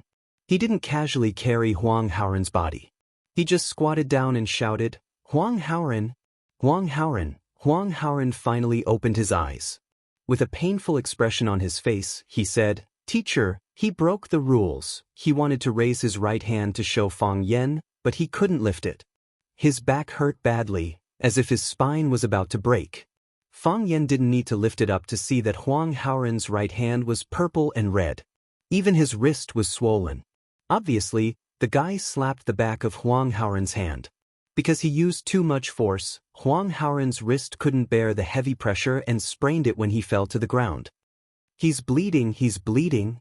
The students of the 9th class gathered around and looked at Huang Haoren, who was lying on the ground with concern. The back of Huang Haoren's head was smashed, and the blood stained the dark cement. It looked a little shocking. It was good that he could talk. Fang Yan picked up Huang Haoren and said, "I'll take you to deal with it." In order to do a good job of protection, the school doctor patrolled around several competition courts. Seeing an injured team member, he immediately went to the court to treat him. The team doctor was invited by the students. After checking Huang Haoren's wound, he said, "It's no big deal. He still knows how to protect himself. When he fell to the ground, his head was stiff, but the injury on his back is serious. I'm afraid he'll have to rest for a few days." Fang Yan checked Huang Haoren's spine. There was no danger of fracture or dislocation. He said, "It's good that he's fine. It doesn't matter if he rests for a few days." After being busy for a while, Huang Haoren was escorted to the infirmary by the study commissary to disinfect and rest. Fang Yan looked at the bulky student who had slapped Huang Haoren and was now drinking Coke and laughing with his teammates. He walked over and slapped the bulky student's head. Li, who was angry and shouted angrily, "Why did you hit me? Injuries are unavoidable in a basketball match. I didn't do it on purpose. What right do you have to hit me? So what if he was a teacher? Does that mean teacher can beat people as he pleases?"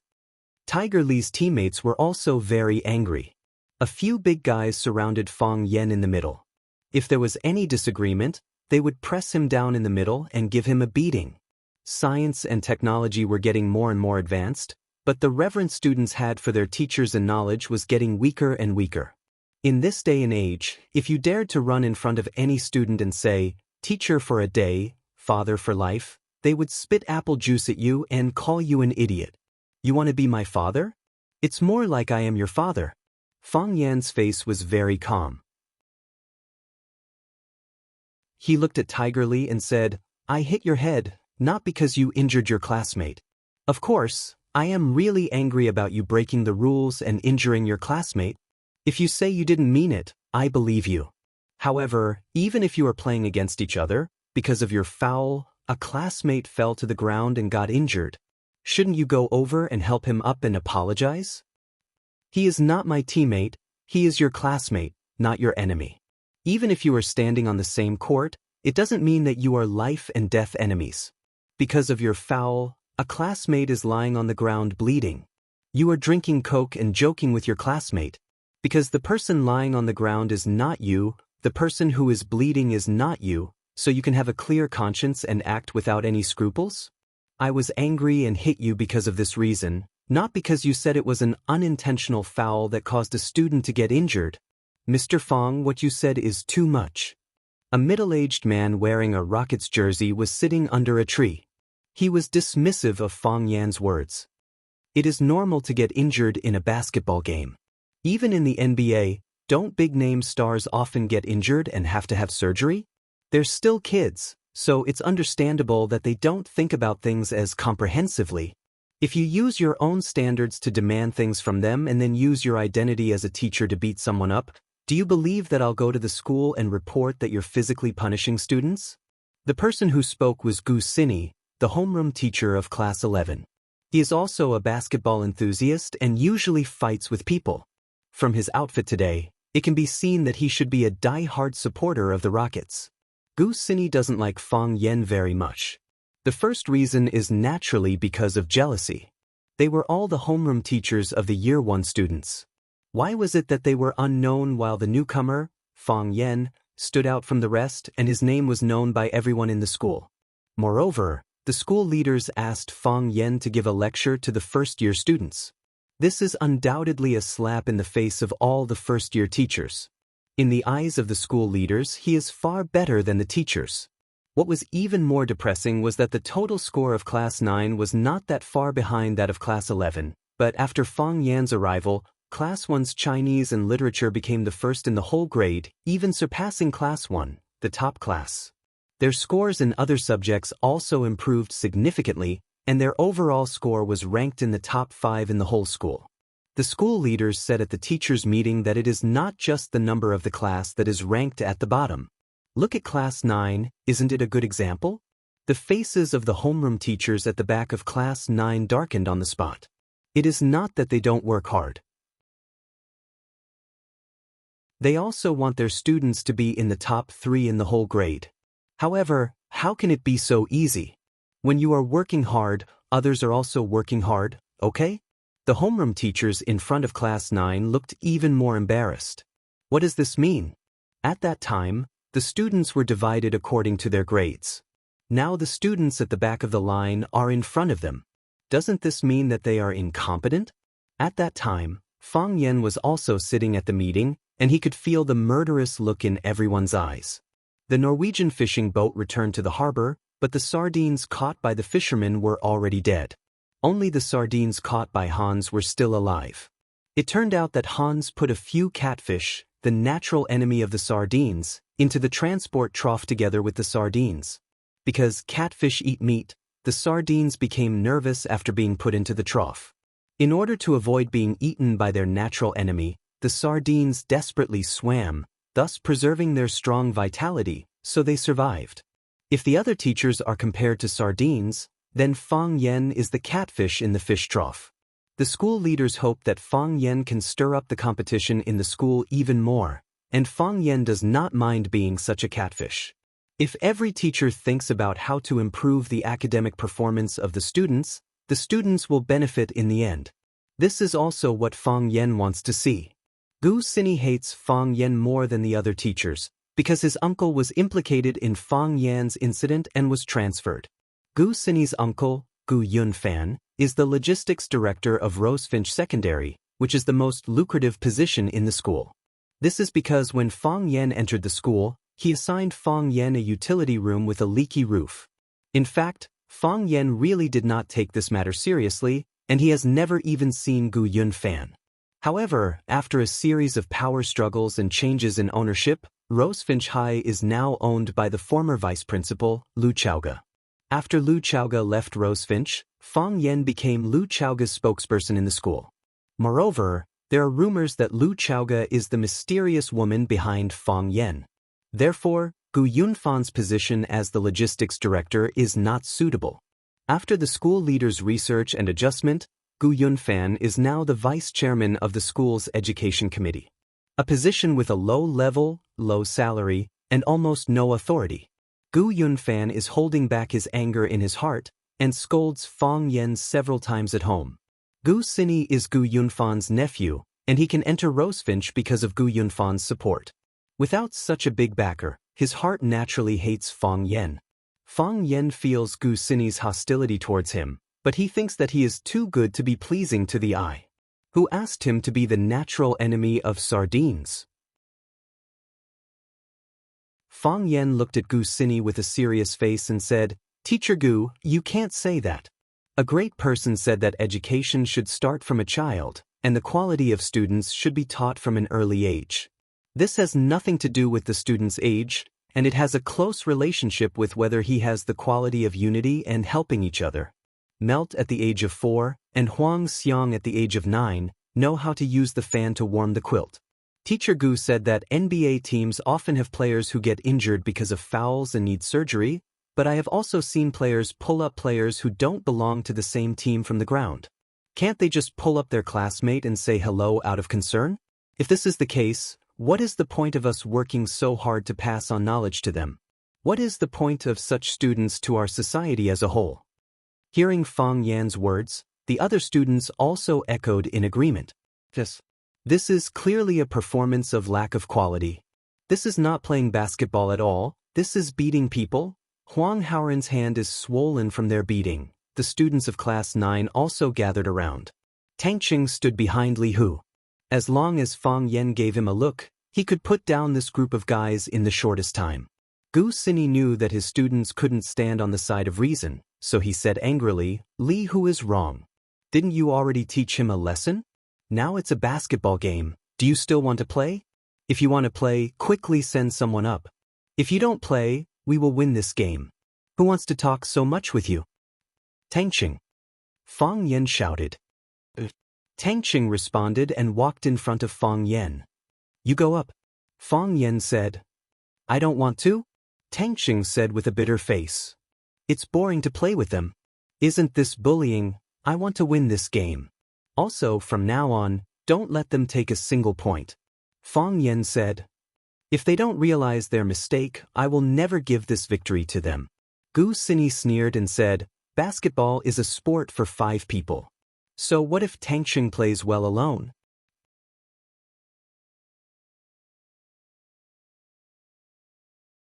Chapter 247. Tang Qing made a 3-pointer from the distance. Swish. The ball went in. Tang Qing dribbled the ball past people. He passed 1, 2, 3, 4, 5. The ball went in. Tang Qing jumped up and dunked. 2 people jumped up from the left and right sides to intercept. Li Hu roared, "Don't even think about it." He jumped up from the front and used his strong body to hit Tang Qing. Clang. The ball went into the basket fiercely. Li Hu's body was knocked to the ground. But until this time, Tang Qing's body landed lightly on the ground. He flipped his hair back in a carefree and unrestrained manner, not even a drop of sweat falling down. This made Tang Qing feel a little regretful. If he shook his hair to shake off a few drops of sweat, the effect would be better. Of course, for him, this was enough. Tang Qing, Tang Qing, Tang Qing. The cheers of the students almost overturned the court. Tang Qing's name resounded throughout the campus. There were also countless students rushing towards the court. Of course, most of them were girls.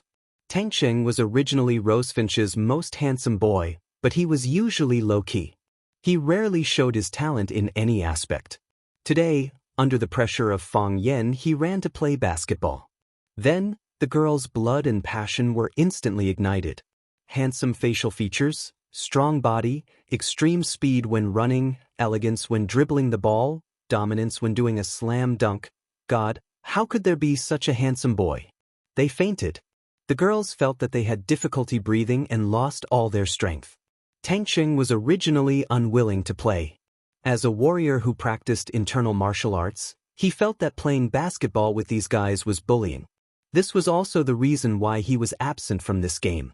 Before, Fang Yan did not think of letting Tangqing play because Tangqing would lose his competitive spirit when he played. He could win the whole game by himself. The existence of other teammates was meaningless. At that time, this competition would become his own game, and it would be quite boring for the others to play.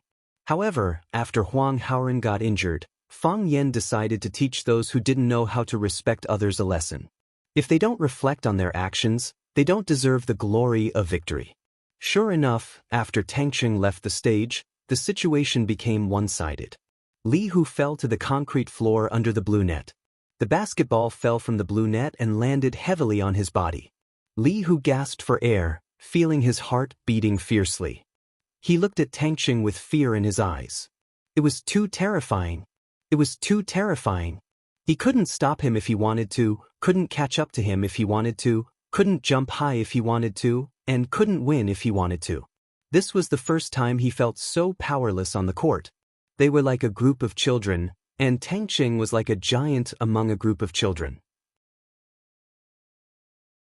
Although they looked stronger and taller than Tangqing, they were not on the same level as Tangqing. Tangqing alone was enough. Tangqing did it alone. This was the thought of everyone in the stadium. When the ball was in their hands, Tangqing sprinted and the ball was in his hands. Then he ran quickly and left them in the dust. Finally, he scored successfully. When the ball was in Tangqing's hands, Tangqing ran quickly. They couldn't catch up with his speed at all, and then they watched him score successfully. In the last 5 minutes of the third quarter, Tangqing scored 39 points alone. He almost didn't waste time.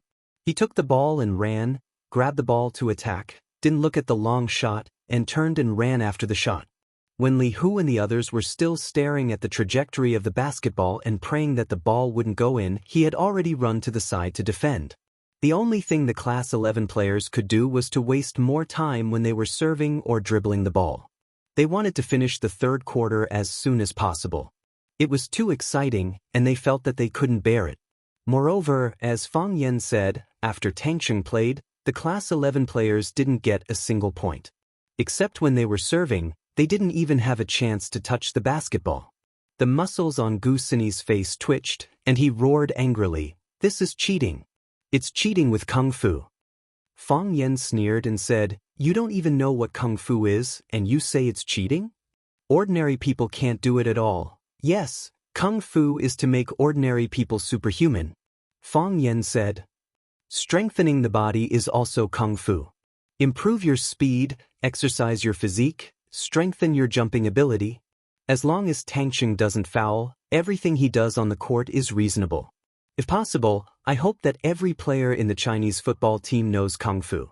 Then, they can go out of Asia to the world and win every World Cup. At that time, will the opponents from other countries say that it's a foul just because they know Kung Fu? Unreasonable." Gu Sini left angrily. He didn't want to watch the game anymore. Fang Yan looked at the Class 9 students around Tangqing thoughtfully. It seems that it's time to let them develop morally, intellectually, and physically. In the principal's office, Zhang Xiaofeng looked at Fang Yan and said, "It's just a game, the students are injured, it's not good." "It's because the students were injured, that's why I'm so angry," Fang Yan explained. "Principal Zhang, you know, I'm not a stingy man. Even though Director Gu assigned me a utility room, I never held a grudge against him. I didn't expect that they would hold a grudge against me. Isn't this unfair to me? How can there be absolute fairness in this world?" Zhang Xiaofeng said with a smile. "Tell me, what do you want to do?" "I want to change the morning self-study time to sports training," Fang Yan said. Zhang Xiaofeng pondered for a moment and said, "The school has 2 PE classes every week and there is a break every morning. Principal Zhang, 2 PE classes a week is absolutely not enough. It doesn't improve the student's physique. Everyone should be lazy during the 20-minute break, and it's easy to be perfunctorily passed by them. What's your idea? I want to take them to learn Tai Chi, Fang Yan said. Tai Chi has a good effect of strengthening the body, and the movements are gentle, neither too fast nor too slow. It won't let the students do difficult movements and cause strain. It can dredge the meridians, eliminate stress, concentrate the spirit, and improve the students' learning ability. Zhang Xiaofeng thought for a while and said, I can't promise you, because it's too risky. Even if I'm the principal of the school, I don't have the right to change the students' learning subjects at will. However, you can try it in Class 9. If the effect is really obvious, we will report it to the leader and promote it to the whole school. Thank you, Principal Zhang, Fang Yan said. This was the purpose of his coming. He didn't think about implementing it to the whole school at once. There was always a gradual process of doing things. After Fang Yan left, Zhang Xiaofeng sat on the chair and thought for a while. He called the secretary in and said, Please invite the vice principals to my office to discuss the job transfer of Comrade Gu Yunfan. Gu Yunfan secretly held a grudge against Fang Yan. Gu Sini, because he didn't like Fang Yan, actually took the initiative to provoke the students of the two classes. This made Zhang Xiaofeng very dissatisfied. Presumably, Fang Yan also had a lot of anger in his heart. Although Fang Yan didn't put forward any suggestions on how to deal with Gu Yunfan, it seemed that nothing had happened. However, since Lu Chaoge put him in this position, he would help Fang Yan solve some unnecessary troubles. Fang Yan said that he wasn't a stingy person. However, in Zhang Xiaofeng's heart, he didn't believe Fang Yan's words. Where there are people, there is Jianghu. Where there is Jianghu, there is fighting. The school was no exception. The next day after the game, during the students' morning reading time, Fang Yan took the students to the playground to run. Fang Yan's plan was to run for 10 minutes to exercise, and then take the students to learn Tai Chi in the rest of the time. Fang Yan, who was dressed in white, took the students in white to run and practice Tai Chi, which once again became a hot topic of discussion in the school. 1 tael of gold for 1 incense. The best incense was more expensive than gold. The office was spacious but also simple. There wasn't even a desk, a chair, or even a bookcase. Most of the space was blank. However, in a copper stove in the corner of the room, spices that were more expensive than gold were burning. A graceful and beautiful young woman was lying on a chair, casually flipping through a fashion magazine. The office door was pushed open, and a woman in black walked in with her head held high. She didn't say a word and just handed over the folder that she had prepared in her hand. The young woman took the folder and glanced at it.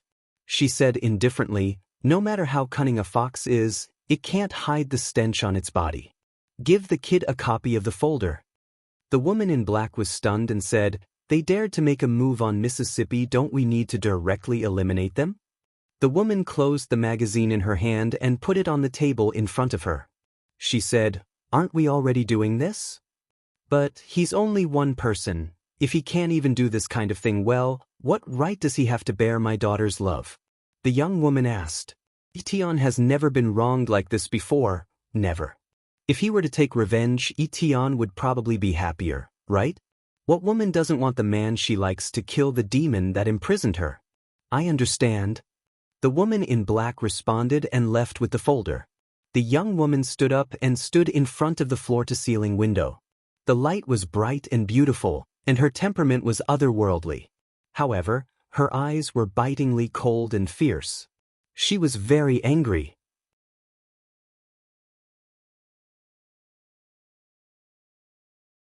Chapter 248. Are you saying that you and Chaoge aren't in that kind of relationship? Grandma looked disappointed. She had only taken 2 bites of the porridge in her bowl, and she had already lost her appetite.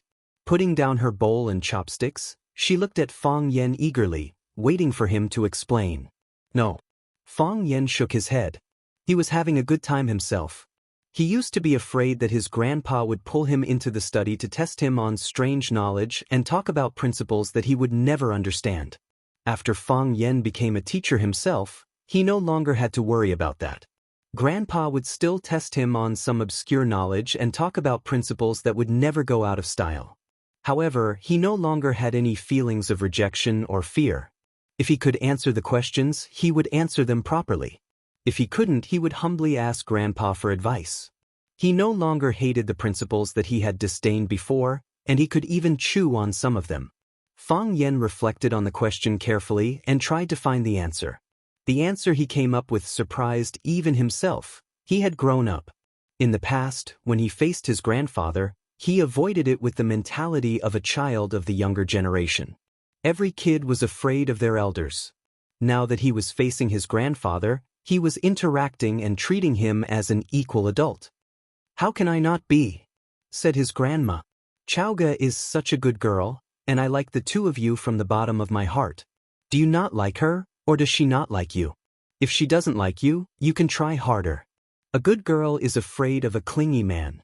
That's how your grandpa got me." Lu Wang, who was eating his porridge, choked. After coughing violently a few times, he said to his wife in dissatisfaction, "Let's talk about the children. Why are you bringing up our old stuff?" Grandma was very angry that Grandpa had called the old story of how he had pursued her in the past. She took away all the dishes on the table and said, "I'm just giving an example. Why are you so sensitive about it? The things in the past were all old seeds and grains.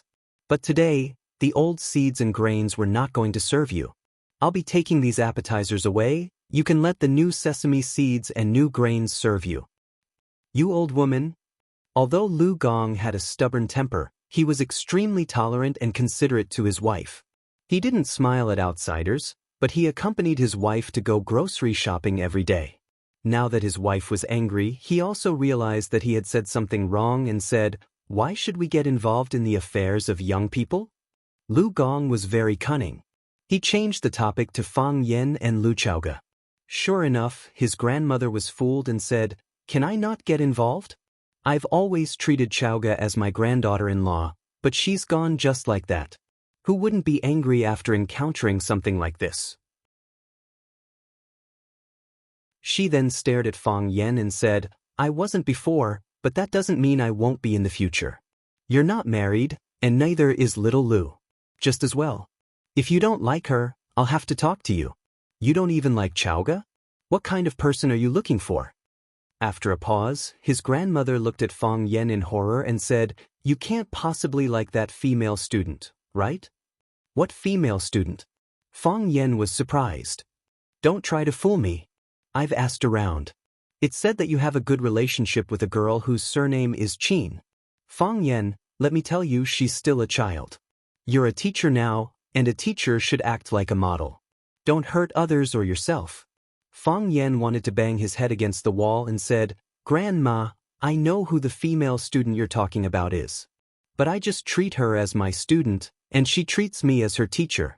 We have a very pure teacher-student relationship. Was it really like that?" Fang Yen felt a little guilty. Moreover, there had been no news from Qin Etian since that day when he disappeared. Was she doing well? Fang Yen felt a little sad. "Is it really like that?" his grandmother asked suspiciously. "I heard it from someone else's mouth. I heard that you two have a scandal. I also have a scandal with Lu Chaoga. You must have heard it too, right?" Fang Yen said grumpily. "I heard it. Your grandpa and I thought you two were a couple because of the scandal," his grandmother said. "Besides, you're living in the same house. Why can't you be a couple? I'll ask Chaoga to come to our house for dinner tomorrow, and I'll talk to her," his grandmother said. "You don't have to worry about it." Fang Yen felt even more depressed. How could he not care that his grandmother was looking for a wife for him? However, he wouldn't argue with his grandmother. He just needed to make things clear. Why should he make things too intense and hurt the old lady's feelings? After dinner, Fang Yen ran away in a panic. He was no longer afraid of his grandpa, but of his grandmother, who kept urging him to solve the problem of his life. Every morning, he would take his students for a morning run, do Tai Chi, go to class on time, go to Qinfeng Tea House for tea, and go to his grandpa's house for dinner. Fang Yan's life was peaceful and comfortable. As the days went by, it was hard to notice the passage of time. If it weren't for the fact that the decisive battle between Fang Yen and the Chiba army was getting closer and closer, Bailey Lu came. When Fang Yen came back from his grandma's house for dinner, he was standing in the yard waiting for him. Fang Yinging and Fang Haohen, the two cowards, were accompanying him. Fang Yen didn't want to ask him how he avoided the security at the school gate and accurately found the courtyard where he lived. It was not a difficult thing for people like them. He was just curious about why Bailey Lu, who had been beaten by him last time, now took the initiative to wander in front of him. Seeing Fang Yen come in, Bailey Lu grinned. His hair was cut, and his clothes were changed. He no longer looked like a savage who ran out of Xianxia, and he didn't have the disgusting sour smell on him. He looked fresh and bright when he smiled, and he looked like a very attractive man. However, he still had those annoying big mustaches. Bailey Lu saw Fang Yen come back and said, "You're finally back." Fang Yen looked him up and down and said, "You've cut your hair and changed your clothes? I don't remember that you won against me last time. Going back on your word is not what people in Jianghu do, right? Last time, I stood on the top of the mountain and shouted at you for a long time. I asked you to go up and fight with me for 300 rounds. You didn't go up. So, I won," Bailey Lu explained. "You've become shameless." Fang Yen sighed softly in his heart. How could a disciple of a famous martial arts school become such a rascal? "I learned it from you," Bailey Lu said with a proud face. "After learning it, I found that being a rascal is much more relaxing and pleasant than being a good man who keeps his word. I've decided to take this kind of rascal route in the future." Fang Yen was too lazy to talk to this guy who followed him and ate his dust. He asked, "Say it? What are you doing here?" "I'm here to challenge you," Bailey Lu said. Fang Yan's eyes turned cold and he said, "Are you serious? I'm standing in front of you. How can I not be serious?" Before Bailey Lu's voice died away, he had already rushed towards Fang Yen. Since he wanted to be a rascal, he would be a rascal to the end. Attacking first without greeting was the style of a rascal. Bailey Lu did not bring his big wine pot this time, but his fists were waving vigorously. A pair of iron fists were clenched and smashed towards Fang Yan's head. One punch could probably smash Fang Yan's head into pieces. Fang Yen also took the initiative to rush towards Bailey Lu. He did not use the advantage of Tai Chi to overcome hardness with softness. Instead, he met force with force and wanted to send Bailey Lu flying with a heavy punch. Boom, their fists collided. Bailey Lu's feet did not move, but the shoes under his feet rolled up the blue stone bricks on the ground. The bricks flew in the air, as if there was something on the ground that pushed them up with great force. Clang! Bailey Lu's back knocked down several pots of flowers and plants. Fang Yan's body trembled as he watched. This guy had to beat him up. Otherwise, he would not be able to explain to Lu Chaoga, the woman who was crazy about flowers. Bailey Lu looked at Fang Yen, who was standing in the same place and looking at him angrily. He laughed wildly and said, "That was fun. Let's do it again." As soon as his voice fell, his body rushed towards Fang Yen again. Fang Yen was not polite. His body rushed straight towards Bailey Lu. Bailey Lu's fist hit Fang Yan's chest, and Fang Yan's hook hit Bailey Lu's stomach. Although Bailey Lu had the title of Divine Fist, his strength was not as good as Fang Yan's. Bailey Lu's body retreated, and Fang Yen closed in step by step. Seeing that Bailey Lu was about to retreat to the corner of the courtyard wall, Fang Yen kicked out with lightning speed.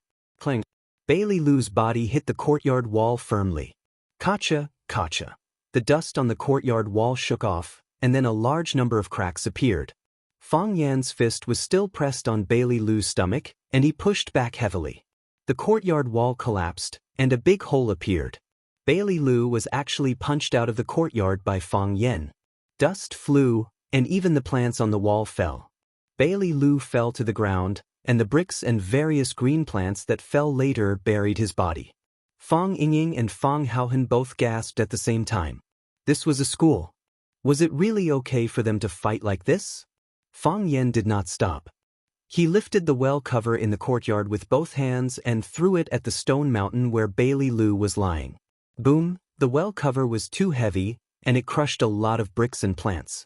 If it was an ordinary person, his bones would have been crushed. This big well cover was on the top, which was equivalent to burying Bailey Lu alive.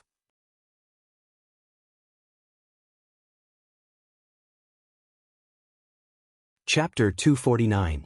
The pile of stones was silent, as if Bailey Lu had been killed by the heavy manhole cover. However, Fang Yan was still vigilant. Even Fang Yingying and Fang Haohan did not believe that Bailey Lu had been killed by junior martial uncle just like that. They stood behind Fang Yan and looked at the movement under the pile of stones from a distance. Boom! It was earth-shattering. The patio cover on the top suddenly bounced up and flew high into the sky with the whistling sound of the wind. The bricks that covered Bailey Lu's body also flew up, entangling and hitting each other. A huge body stood up straight from the ground. With a kick of his feet, he jumped high into the air. Bailey Lu did not let them down. He jumped very high and grabbed the patio cover that was about to fall from the highest point. He held the patio cover with both hands and moved his feet in the air. He rushed towards Fang Yan, who was standing in the yard. He flew over the courtyard wall and held the patio cover with both hands. He rode on the clouds and rode on the mist with great momentum. The patio cover was his weapon of attack. He was going to use the cover to kill Fang Yan directly. Whoosh! The wind was howling, and the broken branches on the ground were blown up. Fallen leaves fluttered in the air like countless butterflies dancing around Fang Yan. Fang Yan stood where he was and prepared to take this attack head-on. Fang Yan, go to hell!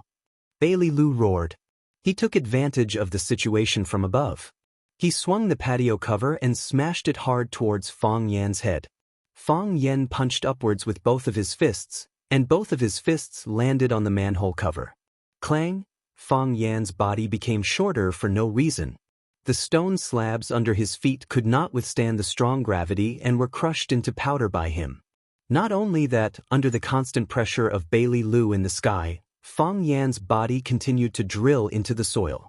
Now he was up to his knees. Fang Yan's two heavy punches landed on the patio cover, and two large holes appeared on the cover. His hands were pierced through the holes as if he had made a natural chain for himself. Bailey Lu was suspended in the air, and his whole body was pressed against the patio cover. He wanted to punch Fang Yan's whole body into the soil. Exerting all his strength, he found it impossible to do so. Therefore, he swung his fist and smashed it against the patio cover. Fang Yan was a nail, and his fist was a nail. He was going to hammer the nails into the soil with a hammer. Fang Yan retracted his fist and punched again. Clang! Both of them swung their fists at the patio at the same time. The patio cover instantly shattered into tiny stones, and the place where they punched was also smashed into stone powder. Fang Yan's body sank again, but Bailey Lu's body was punched into the sky. Fang Yan threw the half-stone cover in his hand toward Bailey Lu in the sky. Then he exerted his strength and his whole body bounced up from the deep pit. He tiptoed and flew toward Bailey Lu, who was about to land. Clang! Fang Yan kicked Bailey Lu away. Bang! Bailey Lu punched Fang Yan's stomach, and Fang Yan's body flew into the air. Crack! Fang Yan lifted Bailey Lu's body and smashed him against a sweet-scented osmanthus tree in the courtyard. The osmanthus tree broke, and Bailey Lu's body fell to the ground with most of the branches. Bailey Lu's face was swollen, and his eyes were like panda eyes. There was a big cut on his forehead, and blood dyed his cheeks and neck red. Fang Yan was also in a sorry state. His clothes were torn and tattered. He looked like a freshly baked Brother Sharp when he went out. Fang Yingying and Fang Haohan were afraid of getting involved, so they hid in the room and didn't dare to come out. They just peeped at the fight through the window. Fang Yan and Bailey Lu fell to the ground, panting. The blood on Bailey Lu's forehead flowed into his mouth, but he didn't intend to wipe it off. He said, "I know you were injured some time ago, and I know you're angry. I know you need to vent your anger to face the challenge of the Xianxia army. Fang Yingying and Fang Haohan can't do it. They're not strong enough. I'll come over and fight with you. I'll let you beat me up. Do you feel better now? You vented your anger, haven't you? We're on the same side, and it's just a matter of not changing clothes for a few months and not getting a haircut for half a year. Even the Japanese dared to bully us. We can't be careless about this. Beat them until even their mothers can't recognize them. There's nothing I can do to help you. I'll give you some confidence. Bailey Lu got up from the ground and said, I usually think you're annoying, but this time, I hope you win. Bailey Lu walked away. Bailey Lu was covered in wounds. It was hard to tell where his nose and eyes were, but he held his head high and chest out, as if he were the proudest man in the world. If he hadn't leaned forward and almost fallen when he crossed the threshold of the small courtyard, he would have been a very charming chivalrous man. Fang Yen lay on the ground and didn't get up. He looked at the stars in the sky with a happy smile on his face. His body was also covered in wounds, but at this moment, he was extremely calm. Fang Yingying called home to ask for help, but it was Yi Ro who came, which proved that his family was still very angry at him for running away. Yi Ro was seriously injured in the fight with the Chiba barracks. Fang Yen knew how powerful Yi Ro was. He had never won in so many years of competition, which could prove a lot of things. Even Yi Ro couldn't beat him. How high was the kendo cultivation of the Chiba barracks? Could he really beat him? Zhang Yuan was attacked by the arsenal. Qin Etienne's life was unknown, and he was shot and bleeding. They didn't give him any information about Qin Etienne, but they sent him a document. They wanted to kill all the people in the document by himself. Fang Yen was very tired. He was also very scared. He was afraid of losing and death. He was also afraid that he would be laughed at because he couldn't beat the Chiba barracks if he lost and died. He was such a proud man. He wanted to escape and refuse. He wanted to hug the thigh of the Chiba barracks and say, I have a good family and will soon have children. Can we not fight? However, he couldn't do that. He could do that to Yi Ro, to Bailey Lu, to the old drunkard, to Tang Qing, to anyone in Wuxia, but he couldn't do that to the Chiba barracks. As Bailey Lu said, if they fought among themselves, it was just a matter of not changing clothes for a few months and not getting a haircut for half a year. However, if he lost to the Chiba barracks, then the reputation of all the men in the martial world of Wuxia would be tarnished. If he escaped, then all the men in Wuxia would be disgraced.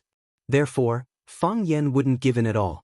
He not only wanted to win, but he wanted to win fair and square. He was going to fight with his life. He was going to gamble with his life. However, he was also very, very angry. The Chiba barracks, you bastard, you big turtle, you old monster, why did you come to me? Why didn't you choke to death when you drank water? Why didn't you eat too much? Why didn't you walk to death? Why didn't you cut off your head when you practiced swordsmanship? Bailey Lu came at the right time and it was necessary. After this battle, he felt refreshed. Now he didn't care about his family's attitude or Qin Etienne's physical condition. No matter what, he had to complete the task given by the Qin family. There was only one thought in his mind: to defeat the Chiba barracks. Fang Yingying and Fang Haohan finally came out. When they saw the big hole in the courtyard wall, both of them showed expressions of lingering fear. This made Fang Yen very regretful. Why did he give them the words heroes as their names? It was such a good word, but it had been ruined by these two cowards. Junior Marshal Uncle was lying on the ground, and they didn't dare to stand. Fang Yingying was lying on the left side of Fang Yen, and Fang Haohan was lying on the right side of Fang Yen. Fang Yingying said, Bailey Lu is a good person, but his character is a little bad. Bailey Lu said that Fang Yingying and Fang Haohan were not good enough because they were not strong enough. This sentence offended both Fang Yingying and Fang Haohan. They decided that they would never play with a guy like Bailey Lu, who spoke ill of others in front of others. Actually, Fang Yingxiong and I also thought of sending ourselves up to be beaten up by little Uncle Master. However, we were afraid that we wouldn't be able to appease little Uncle Master's anger after being beaten up. Heroes, heroes? Fang Yen looked at the brightest star in the sky and said, Tell me honestly, do you think I can defeat the Chiba barracks? Fang Yingying said without thinking, Of course. In my heart, Junior Marshal Uncle is invincible. Not to mention the Chiba barracks, even if the father of the Chiba barracks came, he would be killed by Junior Marshal Uncle with one slap. I know. You mean that I can only beat the father of the Chiba barracks, right? Fang Yen asked. You had to listen to the words of Fang Yingying and Fang Haohan skillfully. Otherwise, you wouldn't understand what they meant at all. Fang Yingying touched his nose awkwardly and said, Anyway, I think Junior Martial Uncle must win. I think so too, Fang Haohan echoed. Fang Yen sighed softly and said, You don't think that I can beat the Chiba barracks? Otherwise, why would you go and use that kind of trick on him? I am your Junior Martial Uncle, so you have to stand on my side and cheer me up. Yi Ro thinks that I can't beat the Chiba barracks, so she came. Bailey Lu also thinks that I can't beat the Chiba barracks, so he came. My parents, Grandpa, and the old drunkard all think that I can't beat the Chiba barracks, so they didn't say anything. Everyone thinks that I can't beat the Chiba barracks, but no one stopped me from fighting him. They don't want me to die, but they can only watch me die. To be honest, I'm not angry at all. If the Chiba barracks challenged Yi Ro wouldn't have backed down. If he challenged Bailey Lu wouldn't have backed down. As long as he challenges the warriors of Wuxia, no one will back down. Martial arts are in the East, and the martial soul is in Wuxia. This is not stupidity, but pride from the depths of our bones. Yes, we are so proud. Even if they were to die in battle, they would not show any signs of retreat or fear towards them. These things should only be shown on them. Fang Haohan, if I die, don't be sad for me, Fang Yen said softly, his face shining. Because I will die with pride. Fang Ying's eyes were wet, and he said in a choked voice, I know, I won't be sad, I will be proud of Junior Martial Uncle. Fang Haohan's face was full of tears, and his hands tightly grasped the grass on the ground, turning the fresh grass into grass pulp with a fragrant smell, and said, Junior Martial Uncle, you are my and Hero's idol, in the past, in the future, and always. Fang Yen nodded with satisfaction and said, That's it. Practice hard and help me take care of my parents. Don't think about challenging the Chiba barracks to avenge me. If you have the chance, kill his son, Chiba barracks.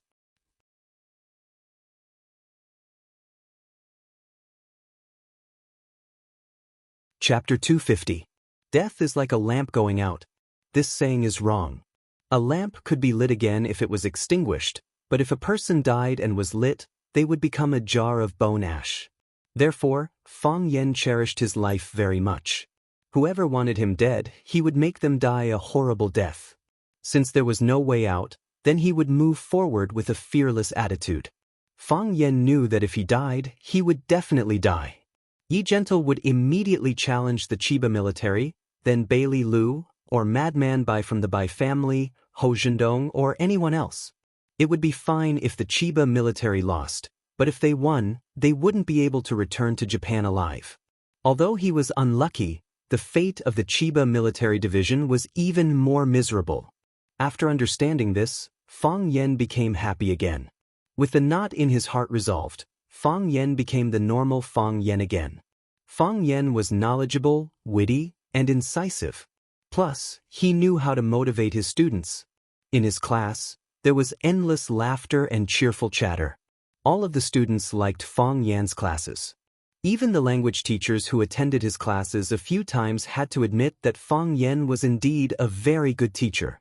Fang Yen tried not to look at the back row of the classroom because there was an empty seat there that was very eye-catching. The weather was getting colder and colder, and the students had all changed into winter clothes. In another 2 months, it would be winter vacation, and Fang Yen was about to end his first semester of classes. When the bell rang, the students went out to exercise. After taking a sip of tea, Fang Yen walked to the back of the classroom and sat down beside Chiba Kori. Chiba Kori had a sweet appearance and a gentle personality. She wore the custom-made rosefinch uniform, which was very lethal. Although Chiba Kir had not been here for long, she was rather popular in school.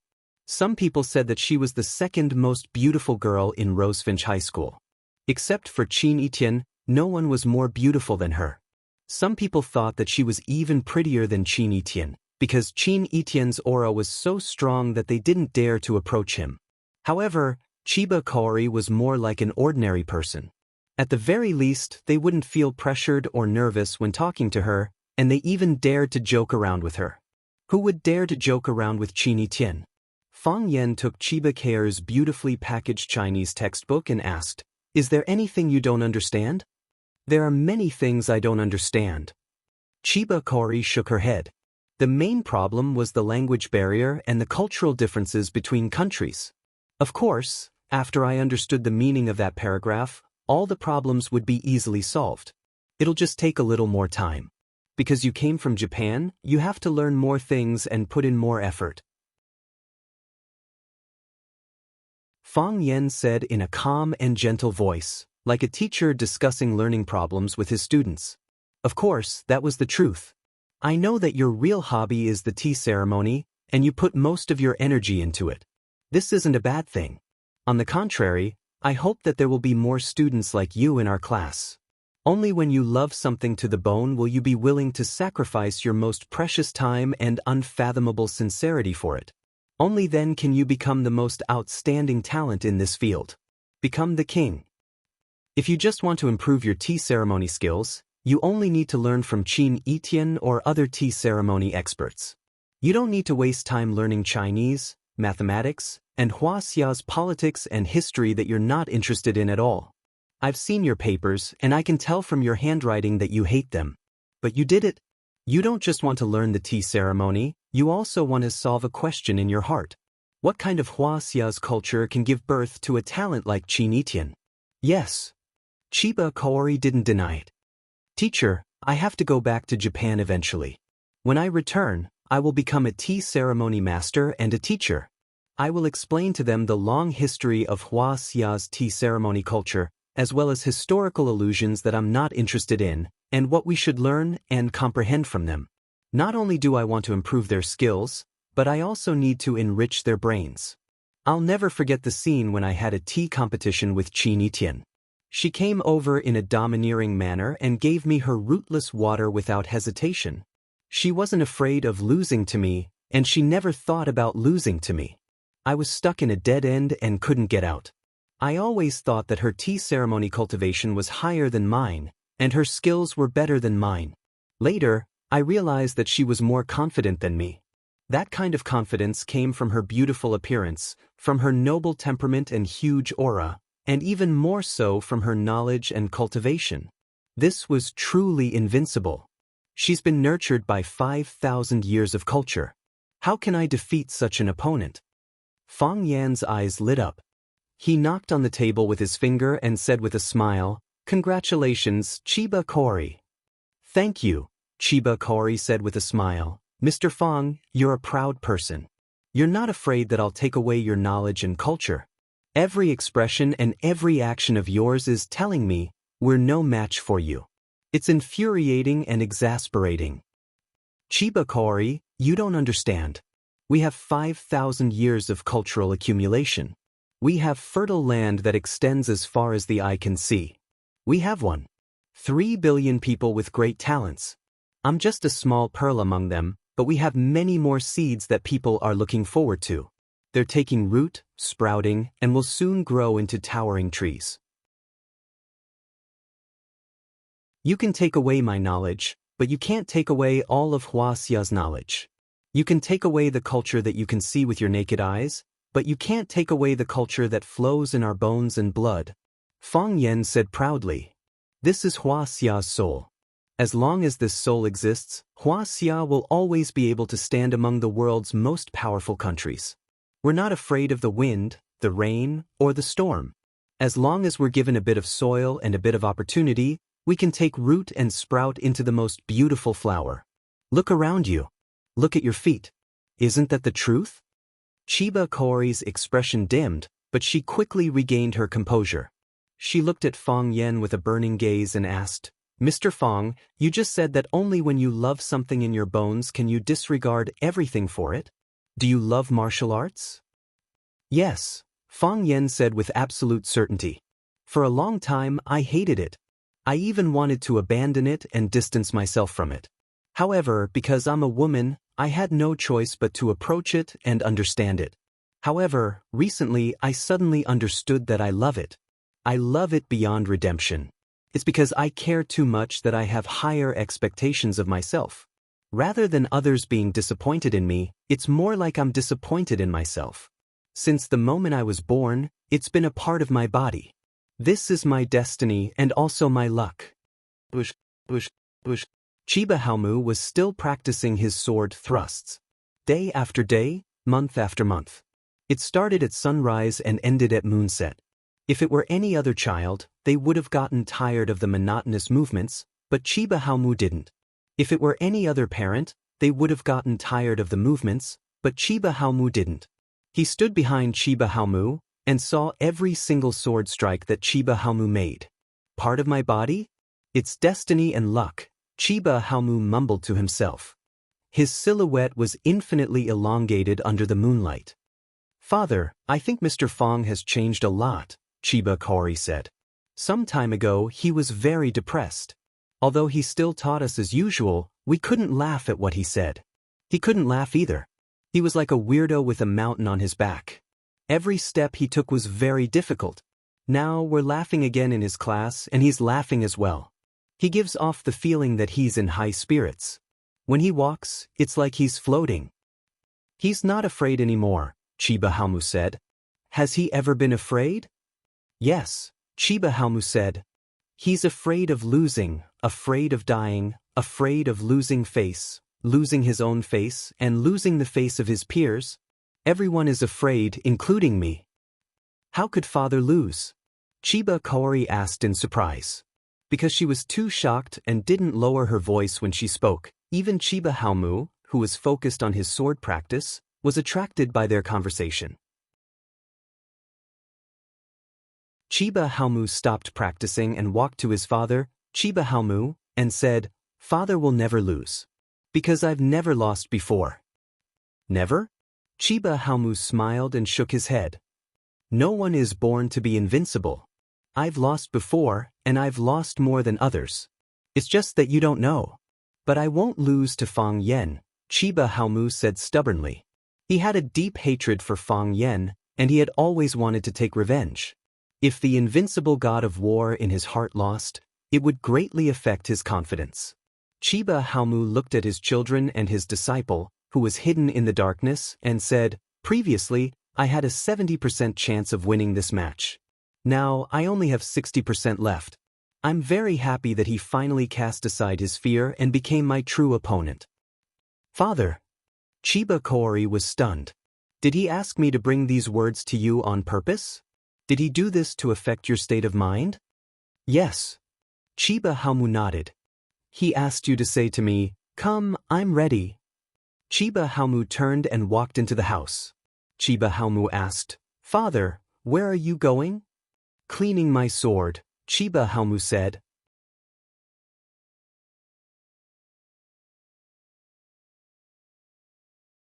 Chapter 251.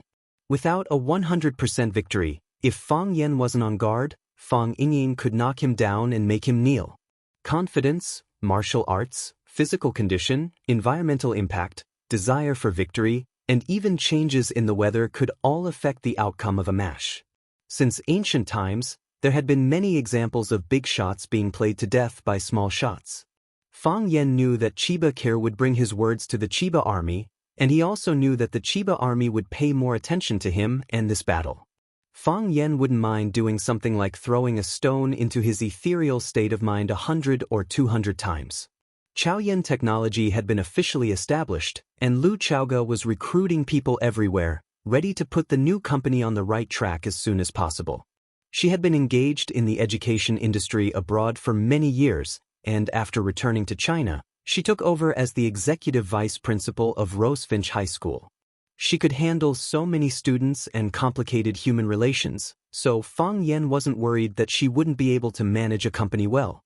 Fang Yan rarely got involved in Chaoyan Technology's matters, and he didn't even take a look at the company's opening.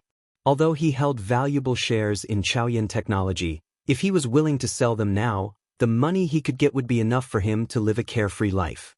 Of course, Fang Yan's shares couldn't be sold for the time being.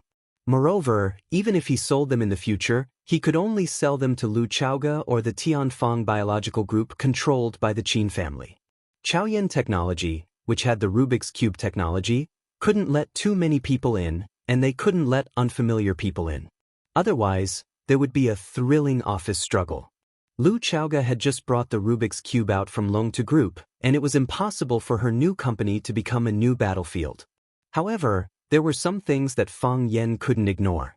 It was Fang Yan's first time coming to Chaoyan Technology. According to the address Lu Chaoga provided, he found this not very beautiful but heavily guarded compound. The large stone at the entrance was engraved with the words, Chaoyan Technology, in gold. Other than that, there was no sign. The big stone was also covered by branches, and the whole company looked very low-key. After registering and verifying his ID at the security booth, Fang Yan was led by a middle-aged woman to a small building in the courtyard.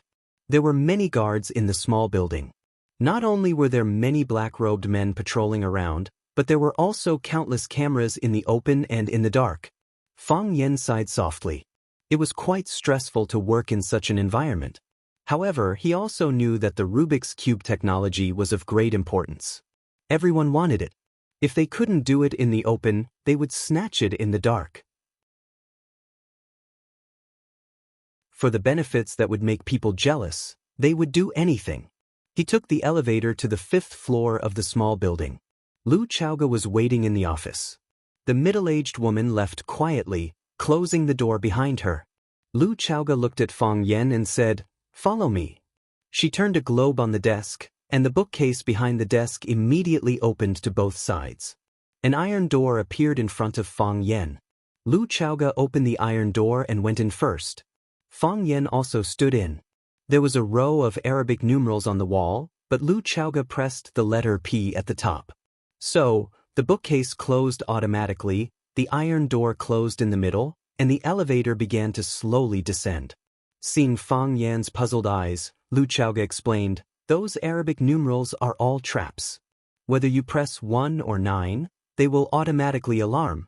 Only P can reach the research room." "What is this place?" Fang Yan asked. The setup was a bit old and didn't seem to be new. In such a short time, it was difficult for Lu Chaoga to build such an extremely safe research room. This yard originally belonged to Huaqing University of Aeronautics and Astronautics. They built such a research room next to the school to study the latest aircraft parts. Later, when the University of Aeronautics and Astronautics moved, they had a more advanced and more hidden laboratory, so they were ready to sell this property. I communicated with them and used the money to buy this courtyard. "Is it safe?" Fang Yan asked worriedly. If he were to use something that had been used by others, it would be easy for his secrets to be leaked.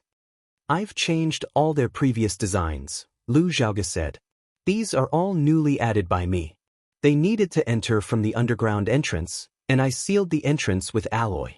No one could open it, not even myself." "What about this elevator?" "The elevator was original. Only the previous director knew about it. I couldn't bear to remove the setup of the elevator, so I installed the most advanced scent detector from Tianfang Biological Group." "Scent detector?" Fang Yan looked at Lu Chaoga with a puzzled expression. "Everyone's body emits a unique scent. This scent is difficult to imitate and impossible to decipher. Moreover, the composition of this scent is quite complicated. The scent emitted when happy is different from when angry. Even if they kidnapped me, it would be useless. The computer recorded the scent on my body. Only when the scent was suitable would it send me to the place I wanted to go. If the scent wasn't right, then it would send you to a death row. The most important thing is that very few people know about the existence of this thing," Fang Yan said. Lu Chaoga nodded. "Everyone will look for the location of the cameras and other secret devices. They have no idea that when the air conditioner is turned on, the scent on a person's body will be extracted and sent to be analyzed." Clang.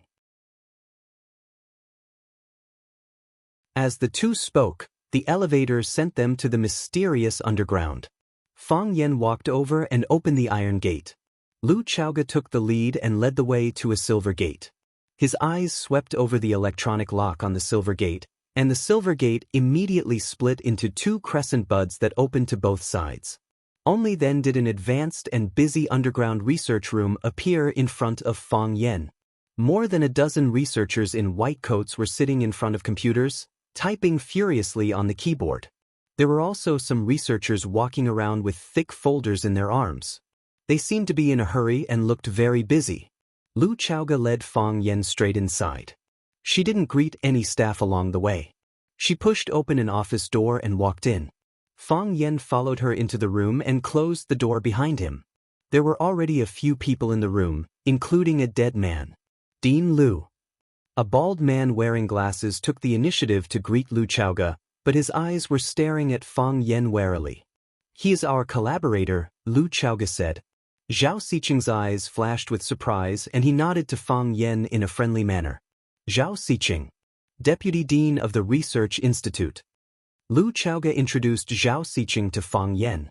Fang Yan shook hands with Zhao Xiqing and looked at the dead man in a white coat lying on his office chair as if he was fast asleep. He asked, "What's going on?" "He's dead," Zhao Xiqing said. "How did he die?" "I don't know." Zhao Xiqing shook his head. "When we found him this morning, he was already dead. At first, we thought he was under too much pressure from work or some other physical illness." "What about now?" Zhao Xiqing pointed to his chest and said, "We found that. It was a flower, a red flower. This flower looked very strange. It was shaped like a woman's sexy and seductive lips." "Lip flower," Fang Yan whispered. "Why is there a lip flower here?" Fang Yan had seen the introduction of the lip flower in the book Flora. He knew that it mainly grew in the tropical rainforests of some countries in Central and South America. For example, Colombia, Costa Rica, Panama, and so on. "How did it end up in Wuxia now?" "Someone put it in his coat pocket," Lu Chaoge said. "They deliberately let us know that they killed him. They have the ability to do so." Fang Yan's face also became embarrassed. He had just walked through it once. He knew how strict the security in the courtyard of Chaoyan Technology was. It could be said that it was as difficult as ascending to heaven for outsiders to get here. However, in the deepest part of the research room, someone could come and go freely. After killing someone, they even put a small flower in his arms as a keepsake. This was a blatant threat. Lu Chaoge looked sadly at the man lying on the chair and said, "His name is Hu Jia. He is an engineer I invited from the new Academy of Sciences. He is mainly responsible for the application of Rubik's Cube technology in daily life. Because Hu Jia just came, I dare not give him the core technology of Rubik's Cube. So he is dead. Where did he come from?" Fang Yan asked. "I don't know." Lu Chaoge shook her head. "Before you came, I went to the computer room to look at all the surveillance videos. I didn't find any suspicious people coming in. Is this person a ghost? So many surveillance cameras can't capture his figure?" Zhao Xiqing scolded angrily. "Dean Liu, this matter must be resolved as soon as possible. We can't hide it for too long. If other staff members find out, it will cause panic in the research room. At that time, no one will have the mood to stay and work." Lu Chaoge looked at Fang Yan and said, "I am going to call the police after you see it. Although I know there is no point in doing so. But after all, someone died in here. Calling the police is not the first choice," Fang Yan said. "If the police come, the defense here will lose its meaning. The first thing we need to do now is to find the person who sent the flowers." "But," Zhao Xiqing asked eagerly. "I don't believe he is a ghost," Fang Yan said. "Since all the cameras can't capture his figure, maybe he is still hiding in this research room and hasn't left." Everyone in the room sucked in a breath of cold air. The killer was still among them? He could cut off their heads at any time.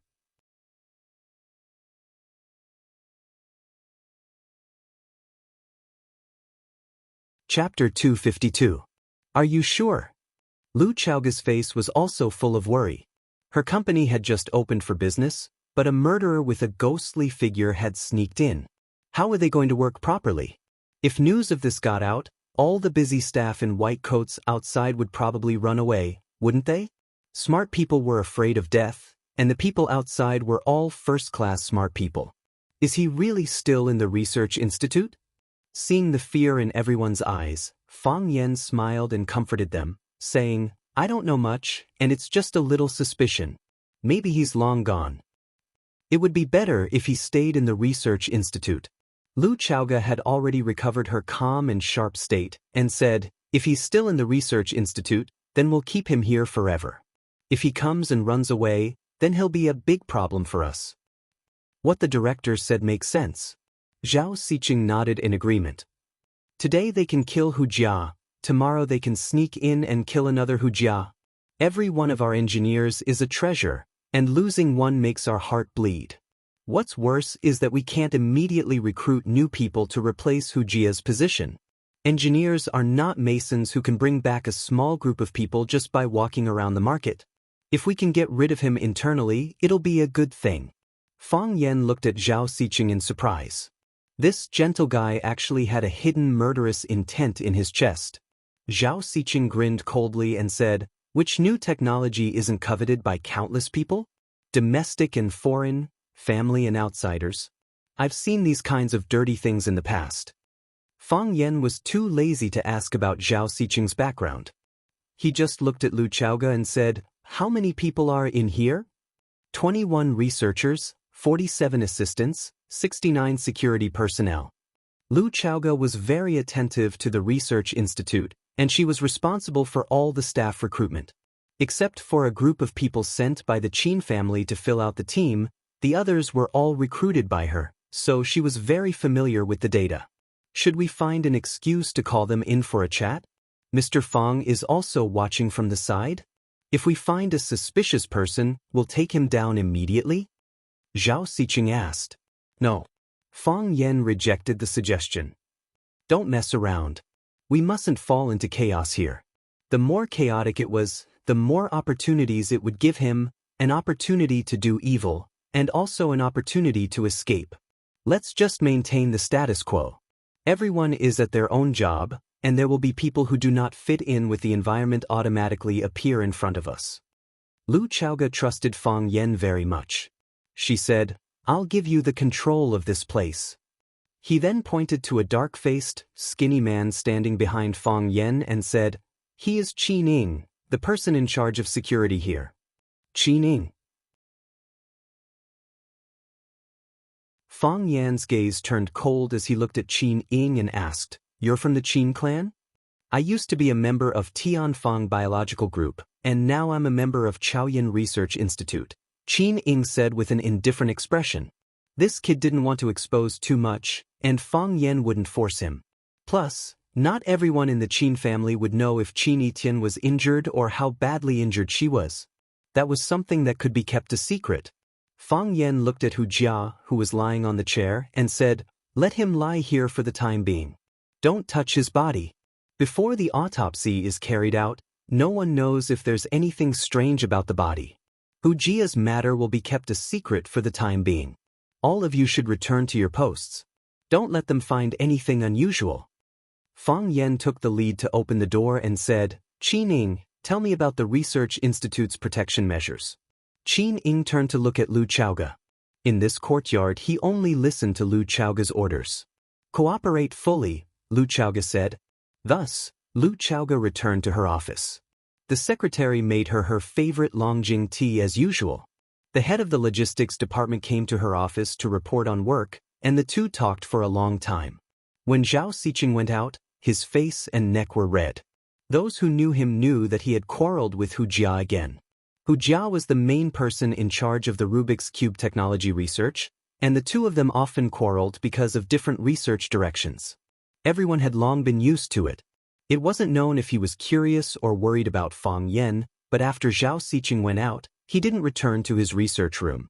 Instead, he walked around the team of engineers outside, constantly going to some research stations to ask something, but his eyes would inadvertently drift in the direction of Fang Yan. Everyone else also returned to their respective positions. Hu Jia's office door was closed, and Qin Ying even deliberately added a lock when he came out. He was afraid that someone would go in to report to Hu Jia and find that he was dead. Qin Ying was indeed a member of the Qin family, and a relatively core member of the Qin family. Qin Yitian made a phone call back, and then Lu Chaoge rushed to Huaqing Airport with the research materials of the Rubik's Cube technology. She took a private plane that was already parked there and flew to Yanjing. The person who brought the private plane to Huaqing to welcome Lu Chaoge was Qin Ying. The mistress of the family personally met with Lu Chaoge, and the two didn't negotiate for a long time. Then, Qin Ying was ordered to send Lu Chaoge back to Huaqing, and then led his people to take charge of the security of the Chaoyan Research Institute. One had to know that Qin Ying used to be the security consultant of the Qin family. He was mainly responsible for the safety of the family head and mistress when they went out, greeting important businessmen, and protecting visiting politicians. Of course, he wasn't the only person in charge. There were also a few old monsters who were inseparable from the family head and mistress. Later, when Miss Qin Etian came to Huaqing to study, an old monster followed her to Huaqing. When Qin Ying first came over, he was still a little nervous, thinking that he had made some mistake and was kicked away by the mistress. Later, when he saw a large number of engineers and researchers sent by Tianfang Biological Group, which belonged to the Qin family, Qin Ying knew the true purpose of the mistress sending him over. This place was very important, and no mistakes were allowed. Therefore, Qin Ying put in a lot of effort to arrange this courtyard into an impenetrable defense. However, something still happened to Chaoyan technology, and it was the Chaoyan Research Institute, which was the core of the underground. This was a huge blow to Qin Ying. Were the assassins outside already so powerful? Only Dean Liu has the chance to come down from the elevator in the office. Everyone else has to go through that door, Qin Ying said, pointing to a closed silver passageway. However, it's impossible for outsiders to get in. To pass through that door, you have to go through many checkpoints. Not only are there advanced equipment checks, but there are also manual checks.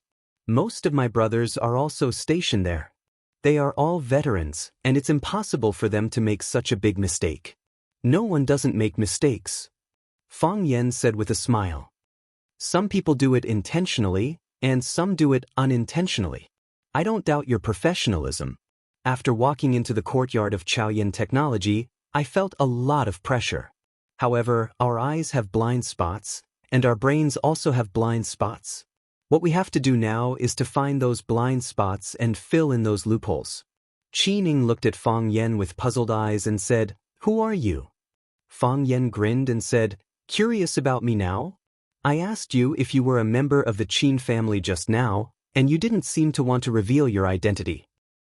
There were too many people in the room just now, and the Qin family is more low-key. The Qin family is more low-key?"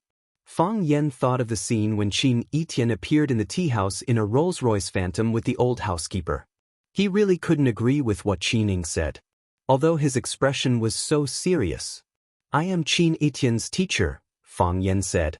Qin Ying's eyes became more playful as he said, "What you said is not what a teacher should know. Teachers will not teach such knowledge to students." "My teacher is a bit special," Fang Yan said. From Qin Ying's reaction, it could be seen that he did not know the relationship between him and Qin Etian. It seemed that the Qin family was still persistent in keeping this matter under wraps. This discovery made Fang Yan happy and disappointed. He was happy that the Qin family thought that he and Qin Etian were just playing a game. He was disappointed that the Qin family did not put him in their eyes.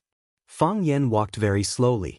His ears were listening to Qin Ying's introduction of the entire Research Institute's protective measures, but his eyes were scanning everyone he passed. He had a hunch that he was among these people. A white-haired engineer was recording something on a computer. His typing speed was very fast. It seemed that he had made a new discovery and was now very excited. A balding engineer was lying weakly on a chair.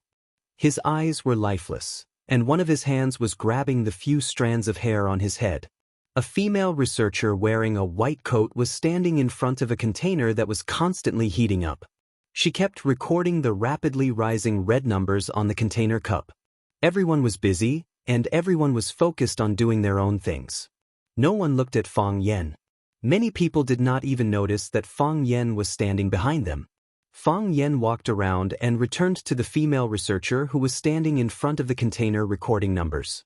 Looking at her focused expression, he asked, "Do you think I am handsome?" The female researcher raised her head and glanced at Fang Yan. The pen in her hand was still recording quickly. She said with a displeased expression, "Get lost. You haven't answered my question yet. Do you think I am handsome?" Fang Yan did not get lost. Instead, he continued to ask this ridiculous question that made Qin Ying want to cover his face and run away.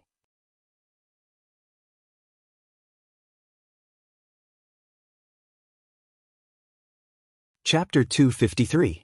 Do you think I'm handsome? This was a question that made one's teeth ache and one's legs tremble. If it wasn't for the fact that when Fang Yan asked this question, his body happened to block the only exit of the research room, Qin Ying would have suspected that this guy wasn't here to find an assassin, but to pick up a girl.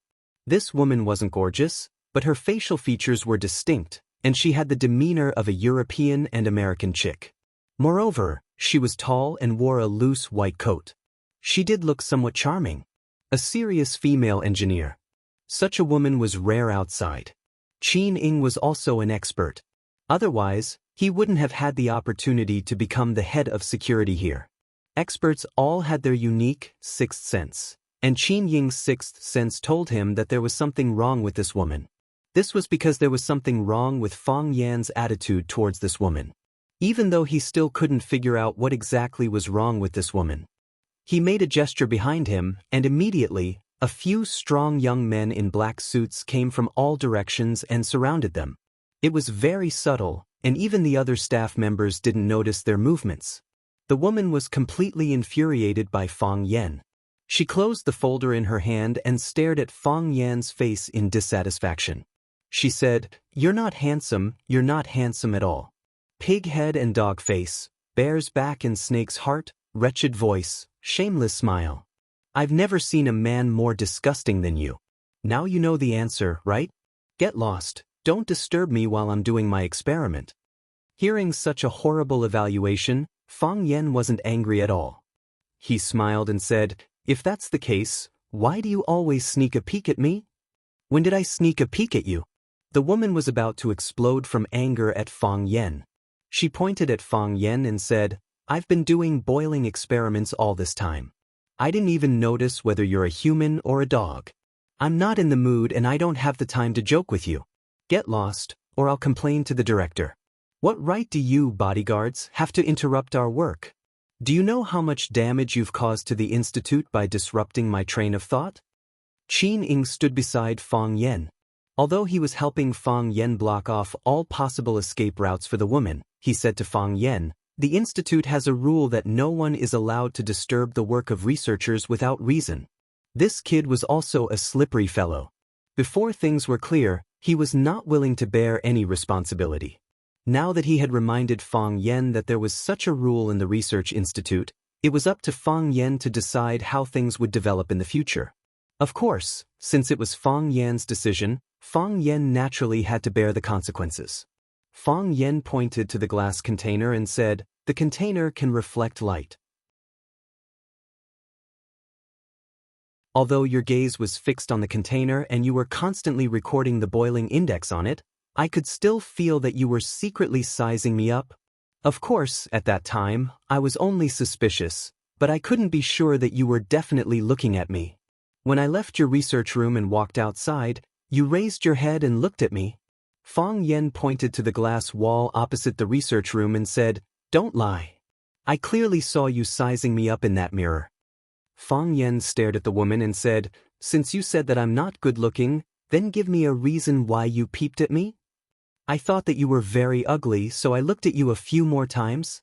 If I were walking on the street and saw a clown wearing silk stockings or a puppy wearing a red vest, I wouldn't be able to help but look at you a few more times. Is this reason enough?" The woman said with a face full of sarcasm. "I walked through the entire underground research institute, walked past every staff member, and found a problem. Do you want to know?" "What?" the woman asked curiously. "You used perfume," Fang Yan said. "In the entire underground research institute, only you used perfume. Isn't that strange? People like you who are in the field of bioengineering should be very resistant to foreign smells. The lip flower is too fragrant, so you need to use perfume to cover its original smell. Is that right? In your opinion, engineers should be sloppy, not bathing for 3 to 5 days, and not getting a haircut for a year and a half. Is that right? You became suspicious because you saw a slightly more normal engineer? I used perfume because I don't like potions. Although I'm an engineer, I really don't like to deal with these strange and unpleasant potions all day long. I don't like my job. Is that a crime? I don't know which criminal law I've broken. I really don't understand. How can a woman who buries herself in research all day have such a sharp tongue? Is it natural? Fang Yan said with a smile. For you. I don't know what you're talking about, the woman said. My Chinese name is Luo Lin Na, English name is Jane. Many people here know me. You can also ask Director Lu Chaoga who recruited me or my supervisor, Zhao Xiqing. The institute still has my file. Have I made myself clear enough? Fang Yan looked at Qin Ying, who nodded and said, she's not lying. There aren't many female engineers in the institute. We see her going to work every day. This made Fang Yan feel a little strange. If an engineer was recruited through the proper channels, how could she become the lip flower killer? Could it be that when Lu Chaoga was recruiting, she had already found a chance to sneak in? Engineer killer? This kind of profession was rare. The other party was really willing to pay the price. Fang Yan waved his hand, no longer thinking about this question. As long as he caught the person, he would be able to get the answer from her mouth. Let's talk, Fang Yan said with a smile. To prove your innocence. Luo Lin Na stared at the boiling test tube and said, as you can see, I'm in the middle of an experiment. I don't have time to talk to you. Fang Yan looked at the rising red number on the test tube and said, unfortunately, it's not up to you. As he spoke, he reached out to grab Luo Lin Na. As long as he had this woman in his hands, he didn't believe that she could play any tricks. At this moment, danger struck. Yes, Fang Yan smelled danger. When he saw Luo Lin Na's eyes turn cruel, he understood that this woman must have a backup plan. Dodge, Fang Yan shouted. Qin Ying saw Fang Yan rush out at an extremely fast speed and retreat at an even faster speed, and knew that things were not good, so he followed behind Fang Yan and ran out of the research room. Bang! With a dull sound, the red liquid in the test tube boiled to the extreme, and the test tube could not bear the burden and exploded. Not only did the test tube explode, but the entire glass research room that the woman was in also collapsed. The attack power of the liquid bomb was too strong. The red liquid in the test tube had a strong corrosive effect, and wherever it fell, it would corrode and burn, emitting white smoke.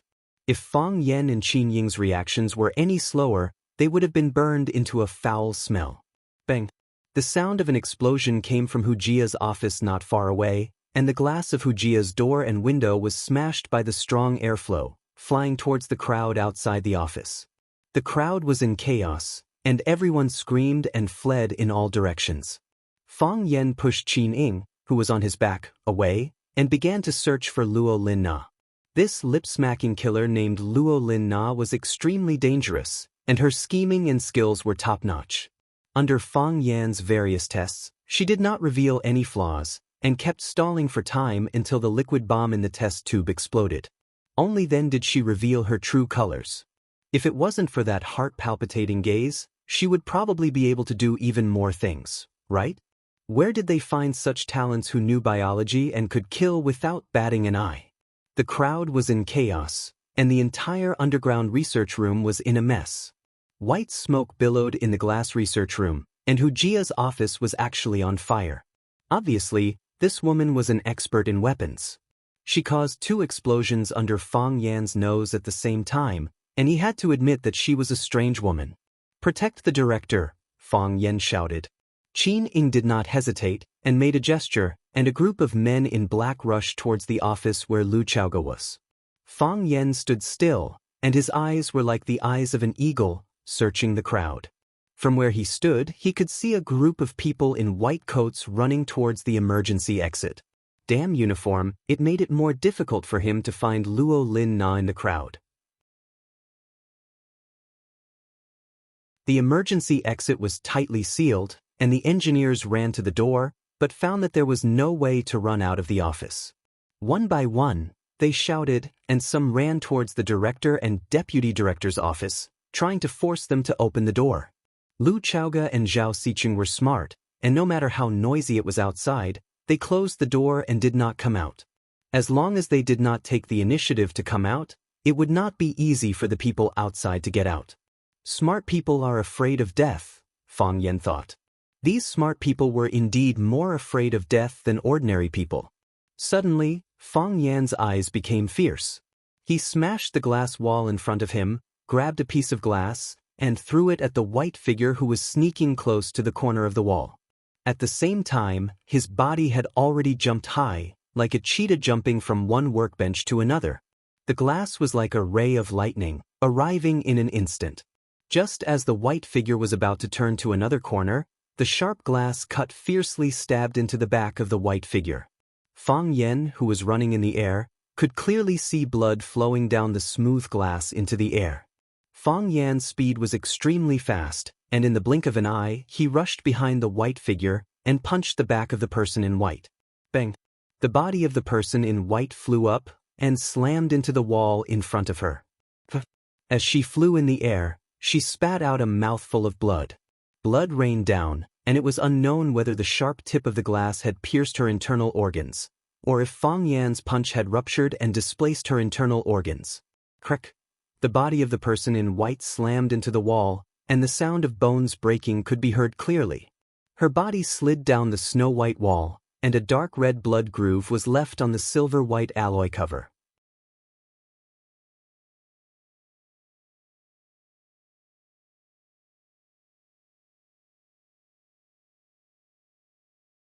Chapter 254.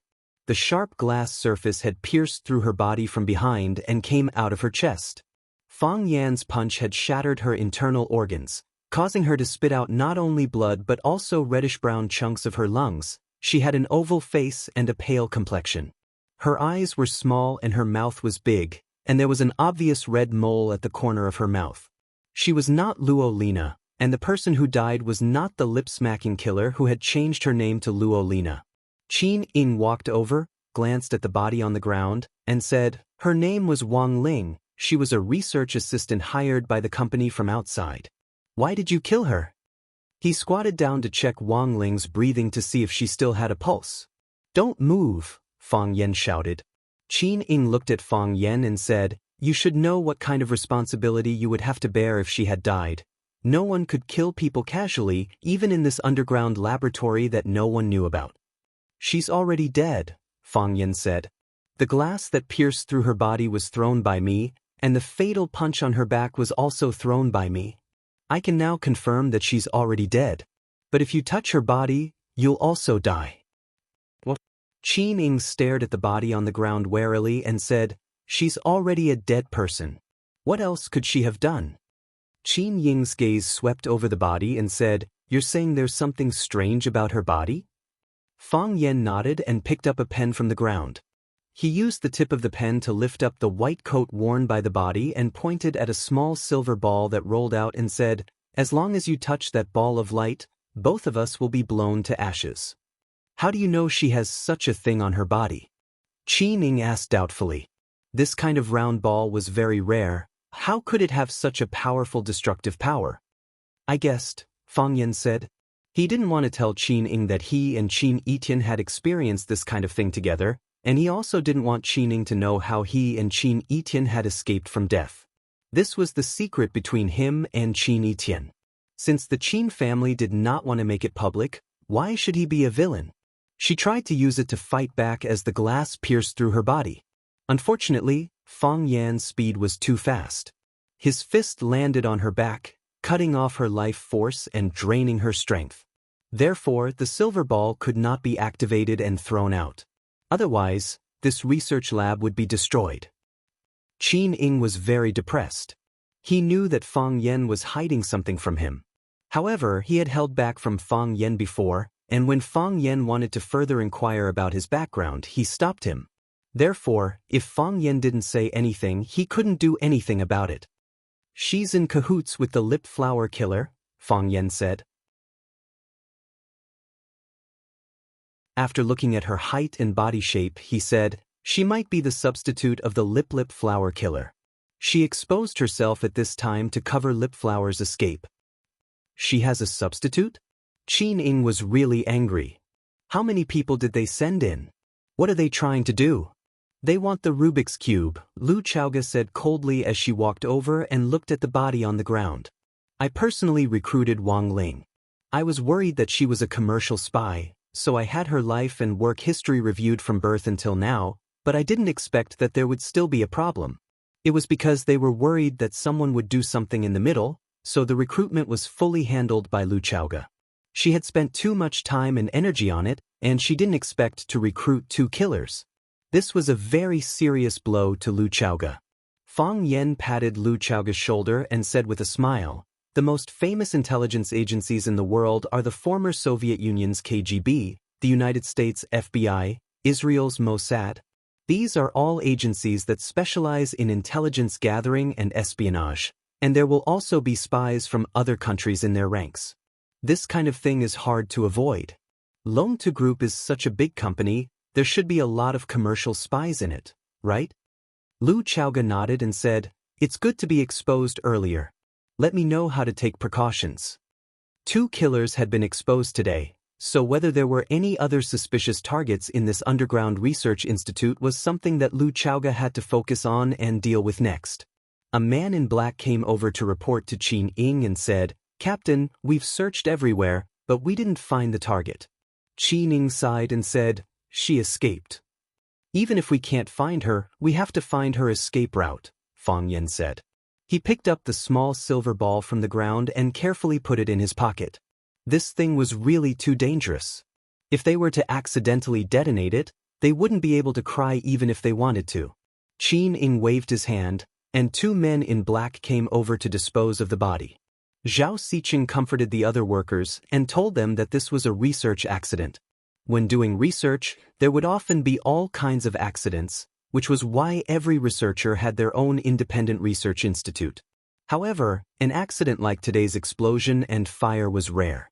The fire in Hu Jia's office had been put out. Fang Yan held his breath and went in to take a look, then hurriedly left. Hu Jia's body was gone, but there were many pieces of charred flesh on the table and on the floor. There were also many places that had been corroded and burned, and the walls were also densely packed with holes of different depths. It was too horrible to look at. The lip-smacking killers were indeed cruel and merciless people. After they killed Hu Jia, they even planted a bomb in his body. If they hadn't planted the bomb in the body wouldn't have exploded into such a state. Those people had already lost all humanity.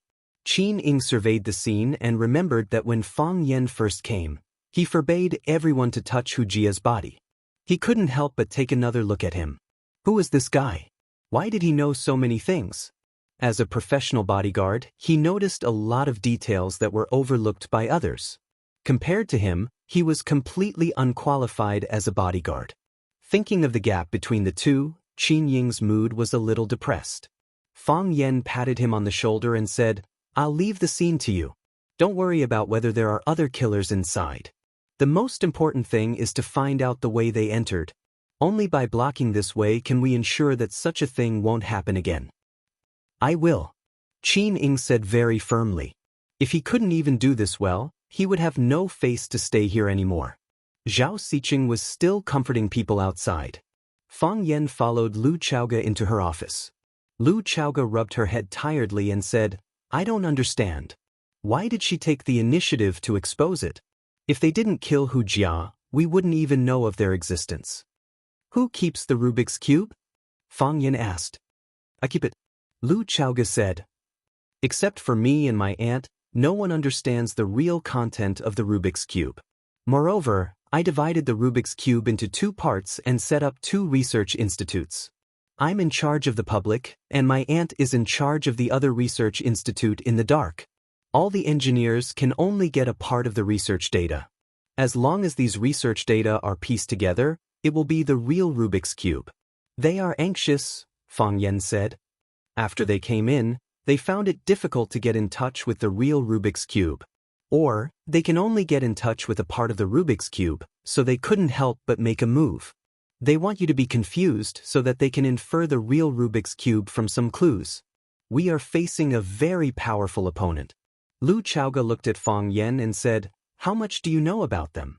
Fang Yan took out the small ball in his arms and said, "Qin Etian and I were almost killed by them."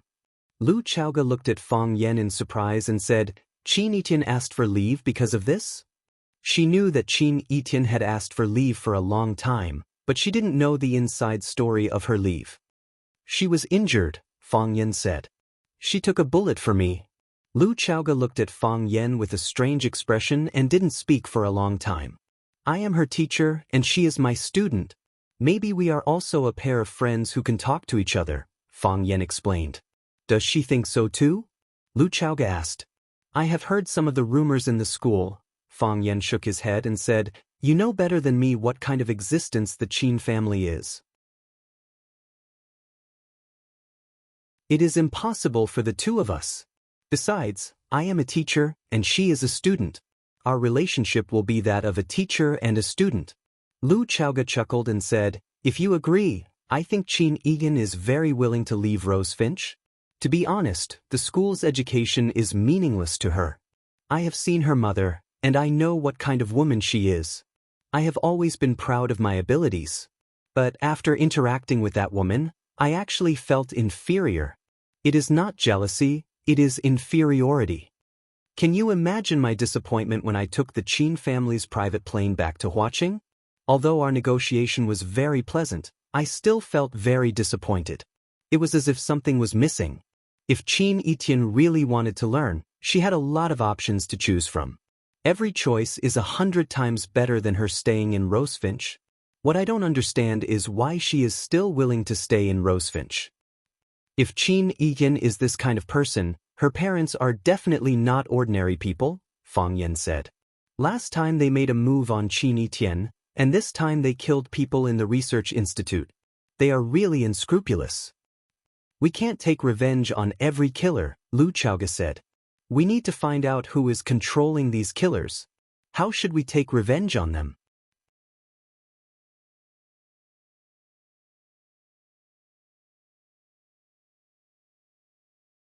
Chapter 255. If you can't think of it, they can't do it.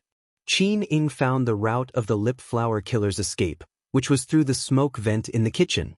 Such a small hole could only accommodate one cat, but it became a free passage for them to commit murder.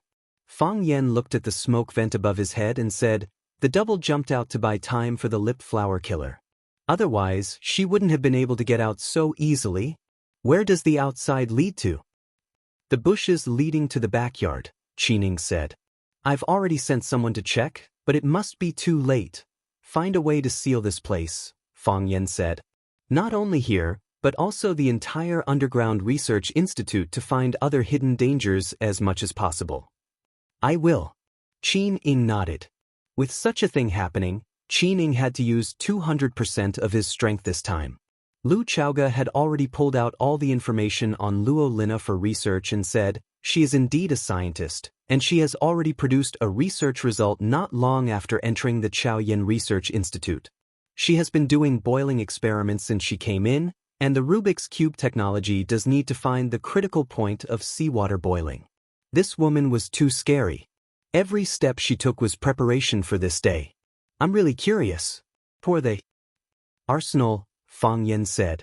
A very mysterious killer organization. Lu Chaoge nodded and said, Perhaps, when the lip flower entered, they had already studied the Rubik's Cube technology. In order to gain our trust, they let her produce results in a short time. It was also because of that result that I gave her an even more important task.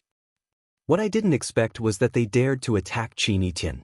They knew that the Qin family and we were cooperating on the magic project and couldn't get anything from me, so they wanted to kidnap Qin Etian to get the Rubik's Cube. Although I am the largest shareholder in the Devil Master project, if the Qin family hands over the Rubik's Cube technology to save Qin Etian, I won't stop them. I can't stop them. Fang Yan nodded and said, So, it makes sense that a few things have happened consecutively. They originally wanted to kidnap Qin Etian to take away the Rubik's Cube, but the kidnapping failed. They knew the consequences of offending the Qin family, and they also knew that the Qin family would definitely seek them out for revenge. Hiding in the underground research institute was no longer safe, and it was very easy for the Qin family to find them. So they killed Hu Jia to create chaos, hoping to fish in troubled waters to find the real whereabouts of the Rubik's Cube technology. I'm really unlucky, everything is related to me. Lu Chaoge looked at Fang Yen and said apologetically, "When I gave you Chaoyan's shares, I wanted to repay your kindness, but I also had my own selfishness. You can withdraw now. I think I'll find a way to solve the problem." Since they have the backing of the Qin family, they won't sit idly by. Fang Yen shook his head and said, "I didn't accept your shares for the sake of earning more in the future. It's not easy for a woman to start a business, and I don't want anyone to bully you. If I can help, I'll definitely do it. I didn't withdraw at that time, and I won't withdraw now." Fang Yen couldn't withdraw now. The Qin family sent that information, and they would keep an eye on Fang Yan's follow-up actions. "Thank you," Lu Chaoge said gratefully. Fang Yen waved his hand and said, "Don't say this word. If you say it, I won't get any benefits. Instead, it feels like everything I've done for you is cancelled out." Lu Chaoge chuckled and said, "I went to see my grandmother yesterday, and she made a lot of delicious food for me." "Did she say anything to you?" Fang Yen asked warily. "She did." "What did she say?" Fang Yen secretly prayed that his grandmother would not fan the flames. "She told me to eat more, and that I've become thinner recently," Lu Chaoge said. "That's good." Fang Yen let out a sigh of relief. "What?" Lu Chaoge looked at Fang Yan's expression and asked in confusion. "Oh, it's nothing," Fang Yen said with a smile. "You still have a lot of things to do, so I won't bother you anymore. You just need to manage the research institute and leave the search for the culprit to me. This is also the result that many people want to see." "Be careful," Lu Chaoge said. Lu Chaoge took Fang Yen into the elevator, and after entering a series of passwords, the elevator slowly went up. Seeing that there was a piece of white dust on Fang Yan's collar, Lu Chaoge took a step forward and reached out to carefully brush off the dust. Her body was close to Fang Yan's body. Her towering chest was almost touching Fang Yan's chest. The mature woman's elegant fragrance, as well as the fragrant air she breathed, made it hard for people to extricate themselves from it. As long as Fang Yen reached out a little, he could hold Lu Chaoge's curvy and sexy body in his arms. Lu Chaoge's face was very close to Fang Yan's face, and their bodies were almost glued together. Lu Chaoge's eyelashes fluttered, but she secretly sighed in her heart. When Fang Yan's figure was far away, Lu Chaoge murmured, "Grandma also asked me to take good care of you." In front of the cafe at the corner of the street, a black Volkswagen was parked. A woman wearing shorts, leather boots, and sunglasses strode over, opened the back door, and sat in, and then the Volkswagen immediately started. "How was it?" the driver asked with a smile. His facial features were well defined, and he had a full beard and a pair of sunglasses on his face. He looked like a very manly man. That guy was not easy to deal with, right? "As sly as a fox, and as fierce as a dog," the woman said with an unfriendly expression. "If it wasn't for the cover of the substitute, I wouldn't have been able to escape." Even a prostitute can slip up sometimes. It's really surprising. The driver joked. Flowery Lips was also known as a prostitute. Because the man and the woman were of the same level, and they were partners, they dared to call out this unknown title casually. If it were someone else, their mouth would have been stuffed with a liquid bomb by Flowery Lips. This kind of opponent is interesting. The woman was not angry. She sneered and said, "If it was too easy to die, this game would be boring." The smile on the male driver's face disappeared, and he said, "Don't act on your own. You should know that we failed to kidnap the Qin family's eldest daughter last time." Although the Qin family did not show any reaction, the more they did, the more worried we were about their crazy revenge. After so many years, who dares to use force on the Qin family? Our task is to take the Rubik's Cube. Don't try to challenge Fang Yen. Fang Yen is not as easy to deal with as we think. If it wasn't because you wanted to get rid of Fang Yen, how could you put yourself in danger? Kill a few people and make them fall into chaos. We just need to stay outside and keep an eye on them. It's safe and effective. You just said that no one dares to use force on the Qin family. For so many years, how many people have dared to use force on our arsenal? The arsenal exploded at the slightest touch. We have to make him pay the corresponding price. It's not too much to take his life, right? The driver shook his head and said, Everyone only has one life. Who wants to be taken away by others? Fang Yan doesn't want it either. He doesn't have the final say on this kind of thing. What is fighting? Fang Yan asked as he stood on the high platform and looked at the more than 200 students below. This was the second time he had taught a class.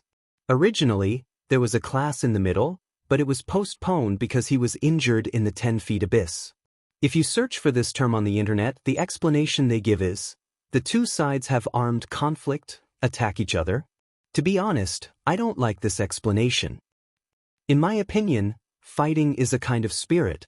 It's the spirit of defiance, the spirit of unyielding, and the spirit of never giving up.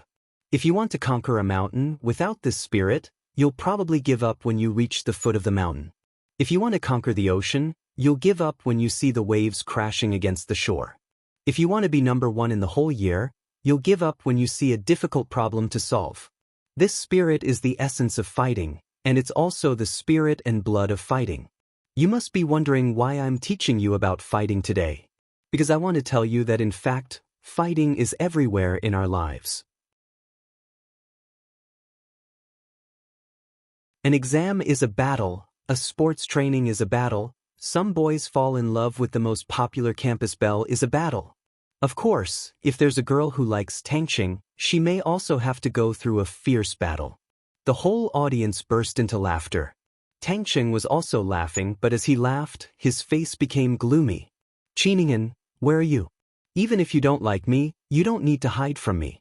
Send me a message to tell me that you're still alive, that you're fine. Just a message, okay? I beg you, send me a message, okay?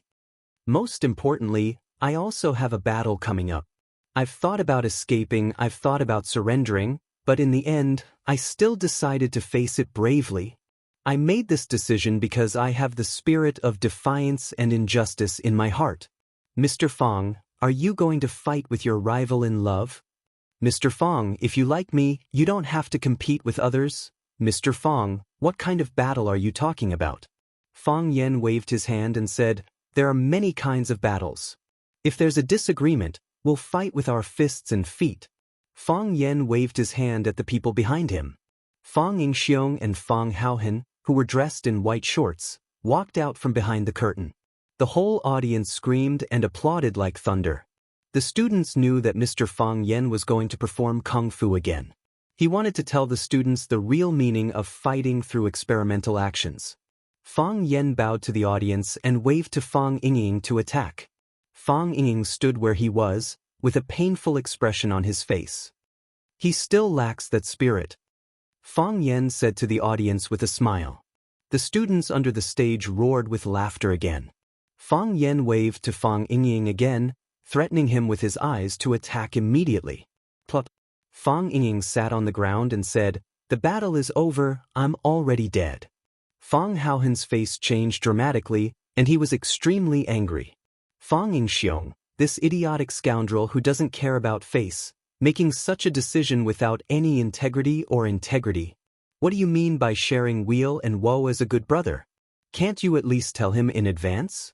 Fang Haohan clenched his teeth and also lay straight on the ground, shouting anxiously, I'm also dead, I'm also dead.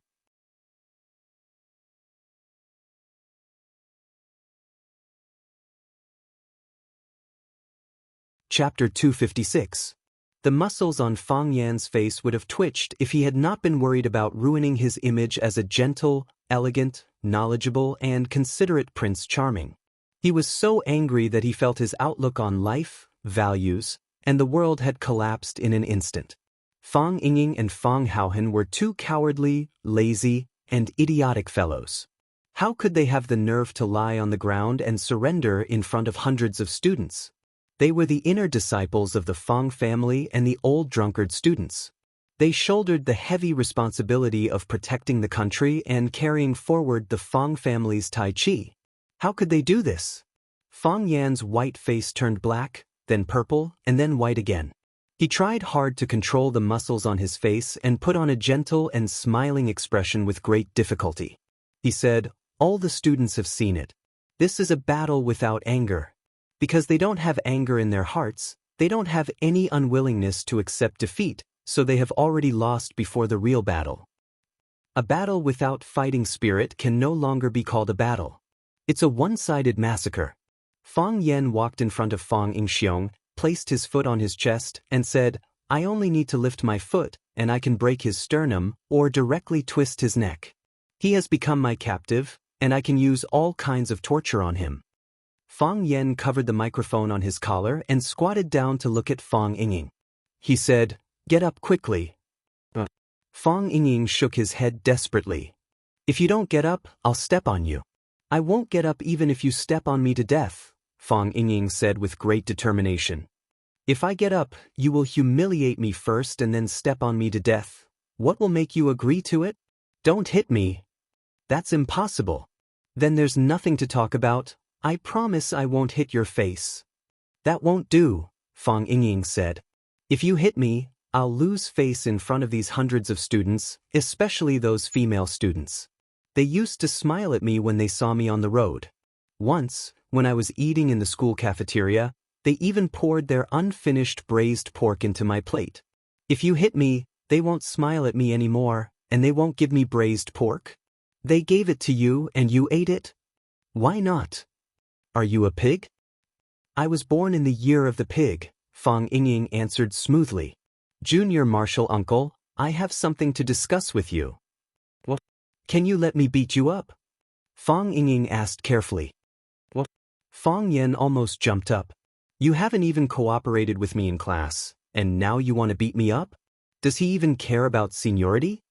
Look, so many people like you, but Fang Haohen and I are still single. I'm not in a hurry, but Hero is already so old. Let's not talk about marriage and having children, even if we fall in love and touch a girl's hand. I've only touched Fang Haohen's hand, but I've never touched a girl's hand. Fang Haohen is even more pitiful, he's only touched my hand. So I should let you beat me up, and then countless girls will cry and beg to marry you? Fang Yingying nodded.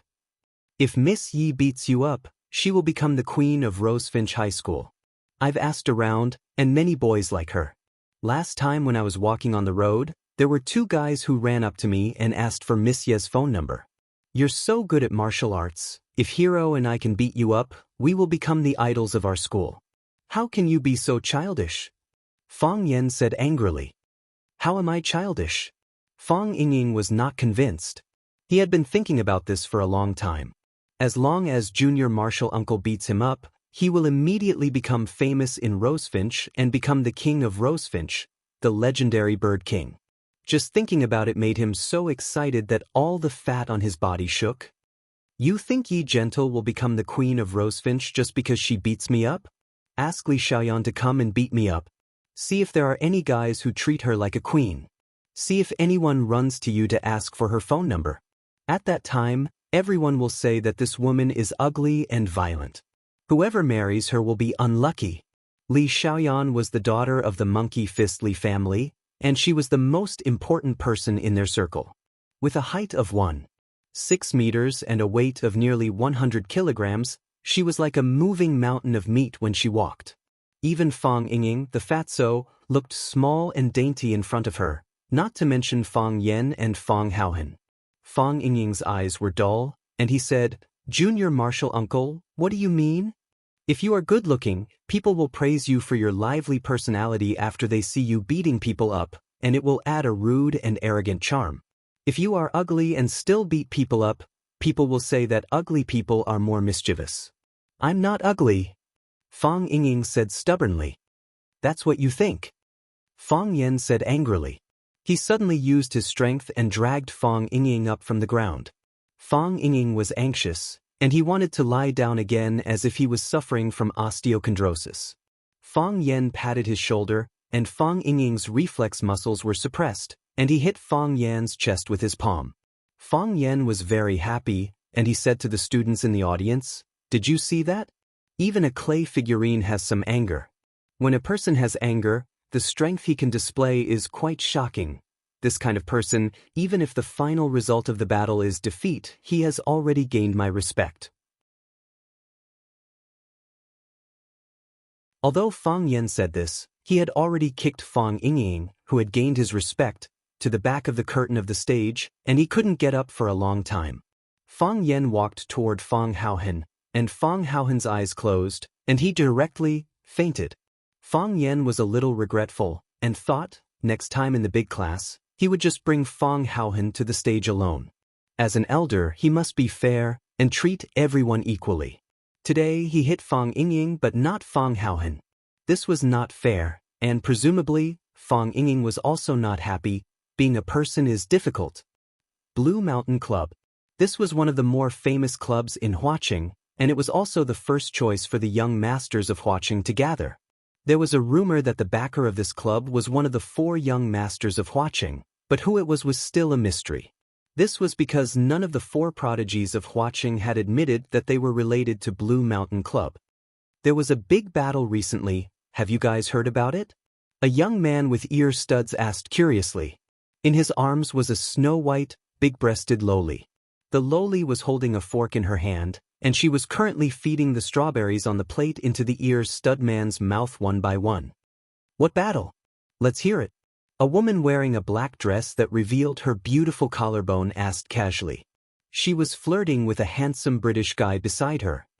This is a real battle, the ear stud man said with a face full of pride. Hua Xia Tai Chi fighting the Japanese sword god, doesn't it sound a bit interesting?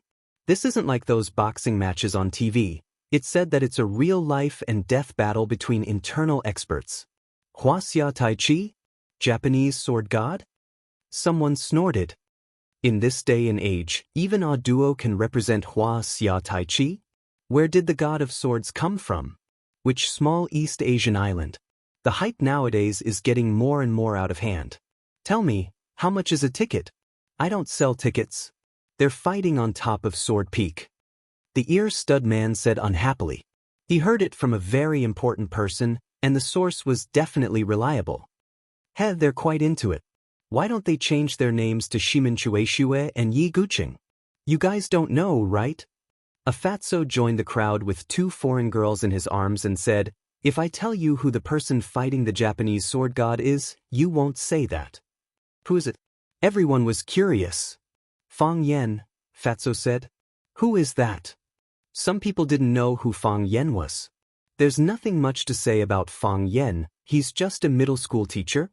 Fatso knew how to stir up the audience's emotions. However, this little teacher destroyed Lu Shu, one of the 4 young masters of Huaqing. I heard that his body was crippled and his face was disfigured. Do you guys think he got his title of flower breaker for nothing?